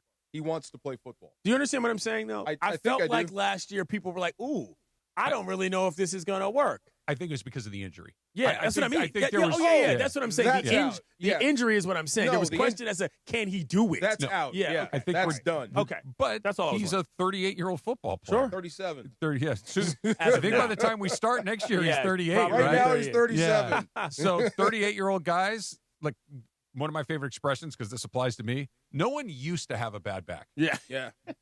right? Oh, yeah. You once you have a bad back, you have a bad back, and sometimes you can get through a month or a week or even a year or Yeah. two. But He said he finished as healthy as he finished. This was, I guess, what I anytime. was getting at. Yeah. How He healthy said he was he finished when the healthy season? as he's ever finished in his Ooh, life. Little twinge. Yeah. when was the last time you woke up with something hurting that didn't hurt when you went to bed? Oh, my God. Yesterday? Come on. 2 days ago? Yeah, Right, that's what I'm yeah. saying. It's just Sprained my neck putting on a belt. Come Yeah, on. yeah. Yeah. I almost broke my neck trying to put on a hat that was too See? small one time. Happens. How Yeah. old are you again? Yeah. 44. I hate you. He's probably got a little of that stuff. You know what I'm saying? I got plenty of that stuff, less brother. than No, he us, doesn't. but You yeah. spend No, a week you down at don't. Radio Road dodging all these jabrones. Never mind down in the Tenderloin. Trust me, And you're going to wake up magicians. feeling the Ooh, way the that you need to. tenderloin. Saying. Yeah, I know the No tenderloin, joke. yeah, Right. I know. Yes. Exactly. Oh, my God. DeAndre, how old are you? I'm 27? stretching every 27. morning and every night. 27. He's baby. 27. That was a I fun. should sidekick you. See, you're a hater. You are a hater. Come on. 27 was good. It was. Great. That was a fun Great. year, wasn't it? Yes, sir. 27's a good time. Yeah? You can rent a car. You can rent a car. You can rent a car. Yes. Yes, sir. Well, that's one thing you can do. You can do You're that. you're no longer anywhere close to being a kid, but Nope. you still have nothing but Yeah, runway. you can test old guys Yeah. in the street Yes. and probably win without even thinking about it. and you but know? you still have lots of things to figure out, but they're all True. good things to figure out. You can actually go to the penitentiary. Wow. I feel like he profiled you right there. Yeah, I was like, wait a minute. You were not a jail, not prison, Yeah. penitentiary. That's right. Okay, Shawshank. Good lord. Damn. Don't you think your 30s are a little bit better? DeAndre has it figured out, though. Nah. See, this is the problem with a lot of people in their 20s, is that they don't know what the hell they're doing, Yeah. and they think that they do. I feel like DeAndre at least understands he doesn't know what he doesn't know, He's but very does centered know guy. what he does know. He's a very centered. This is important. centered young man. Self-awareness is Yes. key, and DeAndre has that in spades. Thank you. You're welcome. 30s is fine. 40s are better than 30s. Oh, yeah. 20s are better than 30s. Yep. Yeah. Well, yeah. 25 to 30 is better than 35 to 40. I will say Yes. that I'm glad Yates knows DeAndre's name because last time he Did I didn't. botch you? 40s is. Yeah. What did I say? I don't Oh, yeah. remember. You spend your 20s, 30s amassing stuff, and your 40s getting rid of stuff. Yeah. Like lawnmowers? Hey! Bam! You've been saving Don't that think one. I You've been forgot. saving that one. Don't think I forgot. Look at that. Wow. It literally just came to Ethan's the mind. pitch. It literally Wow. just came to the mind. That was in my 20s, actually. Hey, guys, don't forget to join us tomorrow. DeMarco, Travis, and Chris Morales live from the Genesis Invitational at Riviera Country Club tomorrow from 2 to 5:30 p.m. Near the 8th Fairway next to the broadcast. Stop by the Travis Matthew trailer for exclusive gear, including a limited edition LA collection benefiting the LAFD Foundation, and check out the brand at travismatthew.com. Travis Matthew, elevated course meets coast style for every moment. Never had your lawnmower taken? No? I don't think I've ever owned a lawnmower. I think not like that. No. Like just me? Come on. I'm a hire a guy sort of guy. Is that what it is? Yeah, Okay. Yeah. I don't. Wow. Yeah. My dad would probably not like that, but my dad would cut the grass. Really? Oh, come on. We'll go find a guy to do that for me. I'd rather go without. There you go. Yeah. Right. Got a little shop talk coming up Let's next. do It's it. DeMarco and Travis, ESPN LA. And it's also game day at Gallon. USC women's basketball takes on Wisconsin tonight. Coverage is underway, and tip-off is at 7 p.m. Hear all the action at ESPN LA, 7:10 a.m. or the ESPN LA app, home of USC basketball. Fight on. All gas, all Lakers. Tomorrow night in downtown LA, it's the battle for the city as the Lakers host the Clippers at Crypto.com Arena in a rivalry that never disappoints. And it's stolen by Kennard. Here come the Lakers on a fast break. LeBron down the middle, slam dunk. Lakers versus Clippers from downtown LA. Coverage begins tomorrow night at 5:30 p.m. The Lake Show lives here. 710 ESPN and the ESPN LA app. To celebrate the Lunar New Year and the Year of the Horse, Morongo is literally making wishes come true. No joke. Now your top reasons to visit Morongo. Lion dancers will be loose on the casino floor, bringing luck, rhythm, and roaring good times the 20th and 21st. Number 2. Win up to $2,000 cash playing Lunar Fire Feast Hot Seats, Fridays 5 to 11 p.m. and Saturdays 6 to 11 p.m. And the number 1 reason. We're giving away a Ford Bronco on the 27th. Morongo, good times. Good Karma Brands is proud to be an equal opportunity employer, providing equal employment, development, and advancement opportunities to all teammates and applicants. To learn more about careers with us, please send an email to talentacquisition@goodkarmabrands.com. That's talentacquisition@goodkarmabrands.com. I'm Boomer Esiason. My mom died from cancer. She was only 37 years old. She didn't have life insurance, and that was devastating for my family. That's why having life insurance is so important to me. Ethos makes it fast and easy. Get a quote in seconds, apply in minutes, and get same-day coverage. You can get up to $3 million in coverage with no medical exam. Get your free quote at ethos.com/play. That's ethos.com/play. Paid spokesperson. Time spent on application may vary. Online health questions required. Wesley Financial Group is not a law firm, and Chuck McDowell definitely not an attorney. This is Chuck. If someone talked you into buying something really silly and you want to get out of that silly little thing, my advice, get the facts. Call me and I'll send you our timeshare exit kit absolutely free. Inside, you'll learn how timeshare works and all your options for cancellation. Call Wesley now for your free exit info kit. 800-317-2277. That's 800-317-2277.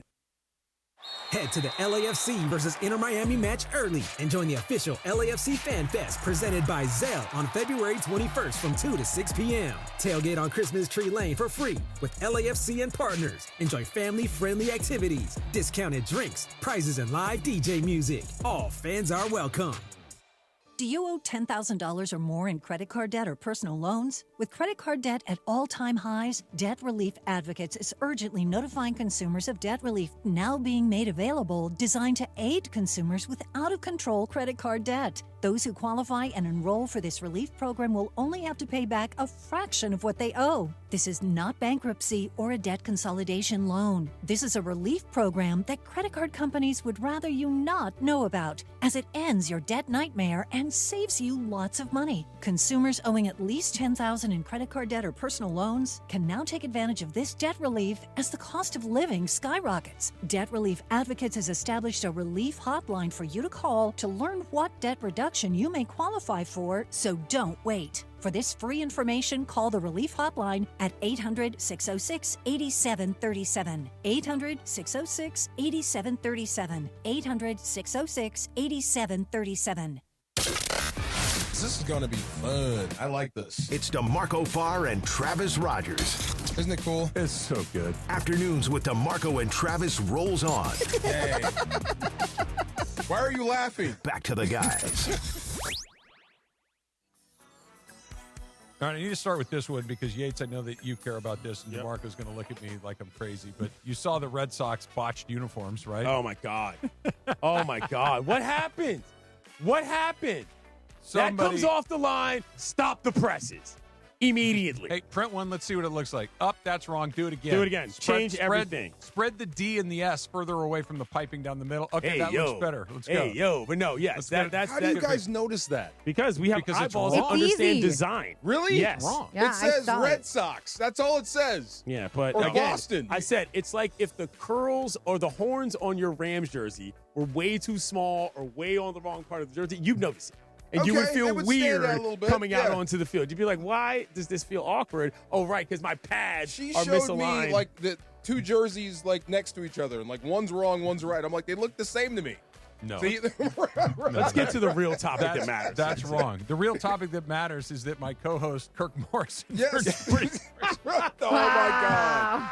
Wow. Happy birthday, Or Kirk. DeAndre. Yeah. Come on. My God. Happy birthday to my pal Kirk. God, turns man, 44 these today.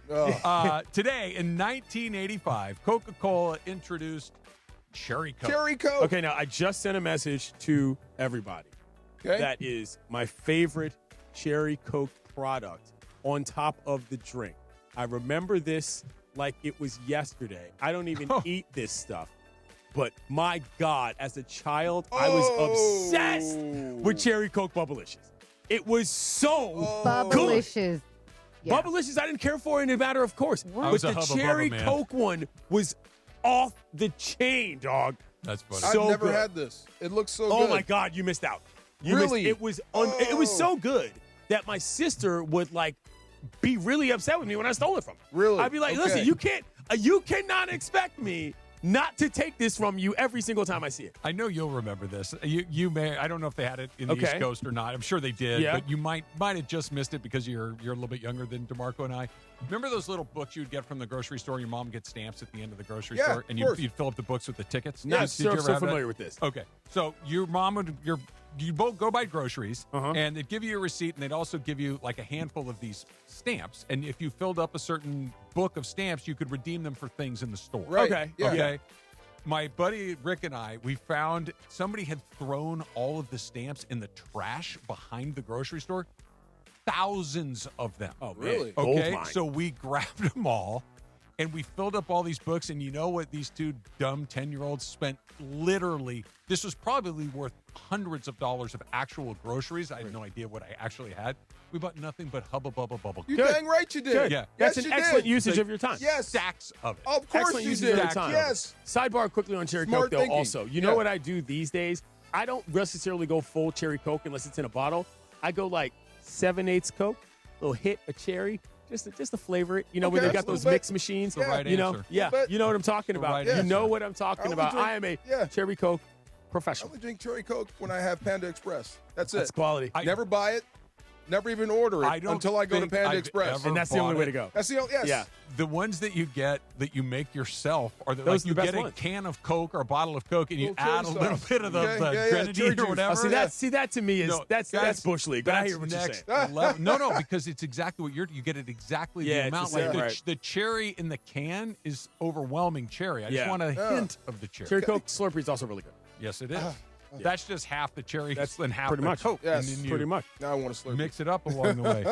Ozzy took a leak on the Alamo today Oh in my 1982. God. I have no Wow. idea what that means, Yeah. but yes. Yes, you do. I mean, I know what it means, Yeah. but I was not around for that. It was out of control. Yes. that was didn't he get arrested for it? He right? did get arrested. Yeah. Yes. You remember the Alamo, yeah. Yes, he does. I Yes. don't remember this. Martin Lawrence made a joke he wasn't supposed to make on SNL and got banned from SNL for life. And everybody involved with I it don't nearly remember lost that. their. I don't either. I don't remember that. Really? I don't either. I remember Martin Lawrence had a moment where he was like one of the biggest TV stars in the country. Sure. But I don't remember him. I don't remember that. Now I'm going to go SNL. search that up. Okay. Wow. Yeah, that's a. Thanks for not reading what the joke was about. Yes, thank you. Yeah, well, I figured that if he Didn't nearly need got that. banned from NBC, Probably a I great- didn't want to get probably a banned great from decision. the Walt You don't Disney gotta make Company. Cronin level buyout, happened do you? in 19, like you said, 19. I can't say what it was for. Never mind. Okay. Exactly. Never mind. I've got my hand on the 2010. Did you get to it? No, I'm going to leave that one out. Oh, dagger. I'm going to leave that one Fair out. enough. It is my favorite sports topic in the history of my career, but enough. let's put it to this way. Golf We're club. going to Riviera tomorrow, Yes, DeMarco. we are. And Tiger Woods is the host of the Genesis Invitational Yes. tomorrow Love at it. Riviera Country Club. God, I love Tiger. And cannot wait to go out there. Cannot wait to see what is probably my third favorite LA sports venue. Okay. All right. Dodger Stadium being number one, Yeah. the Rose Bowl being number two. So, yeah, get to go out there and watch a little Riv. PGA Tour golf Gonna have tomorrow. fun. Did you see Yeah. that And- thing with him and Jim Hill for like how long they've known each other? Because Jim Hill's doing 50 years. He's on 50 years here, and Oh, like yeah. they've known each other for 30 of them. Wow. Or whatever. Seeing the old school picture of those two is great. I That's remember awesome. when seeing on the news, and it was probably a Jim Hill story, when Tiger played his first ever PGA Tour event. He Yeah. was 16 years old, and it was this tournament. Yeah. Wow. Beto posted a picture of it. It's Jim Hill not in a suit. Really? I was going to Rare. say, was he wearing a suit? Look at Beto's Wow, IG. Yes, okay, that done. was the cool part. I need to see that. Rare, Yes. rare. Yeah, it's good to have you in today. Great to be here, Good to guys. see you, man. Good Good to to see have you. you here. Absolutely. We will Except be for that at lawnmower. Riviera tomorrow, watching a little golf, having a good time. Laura D, we'll talk to you tomorrow. We'll see everybody from Riviera tomorrow.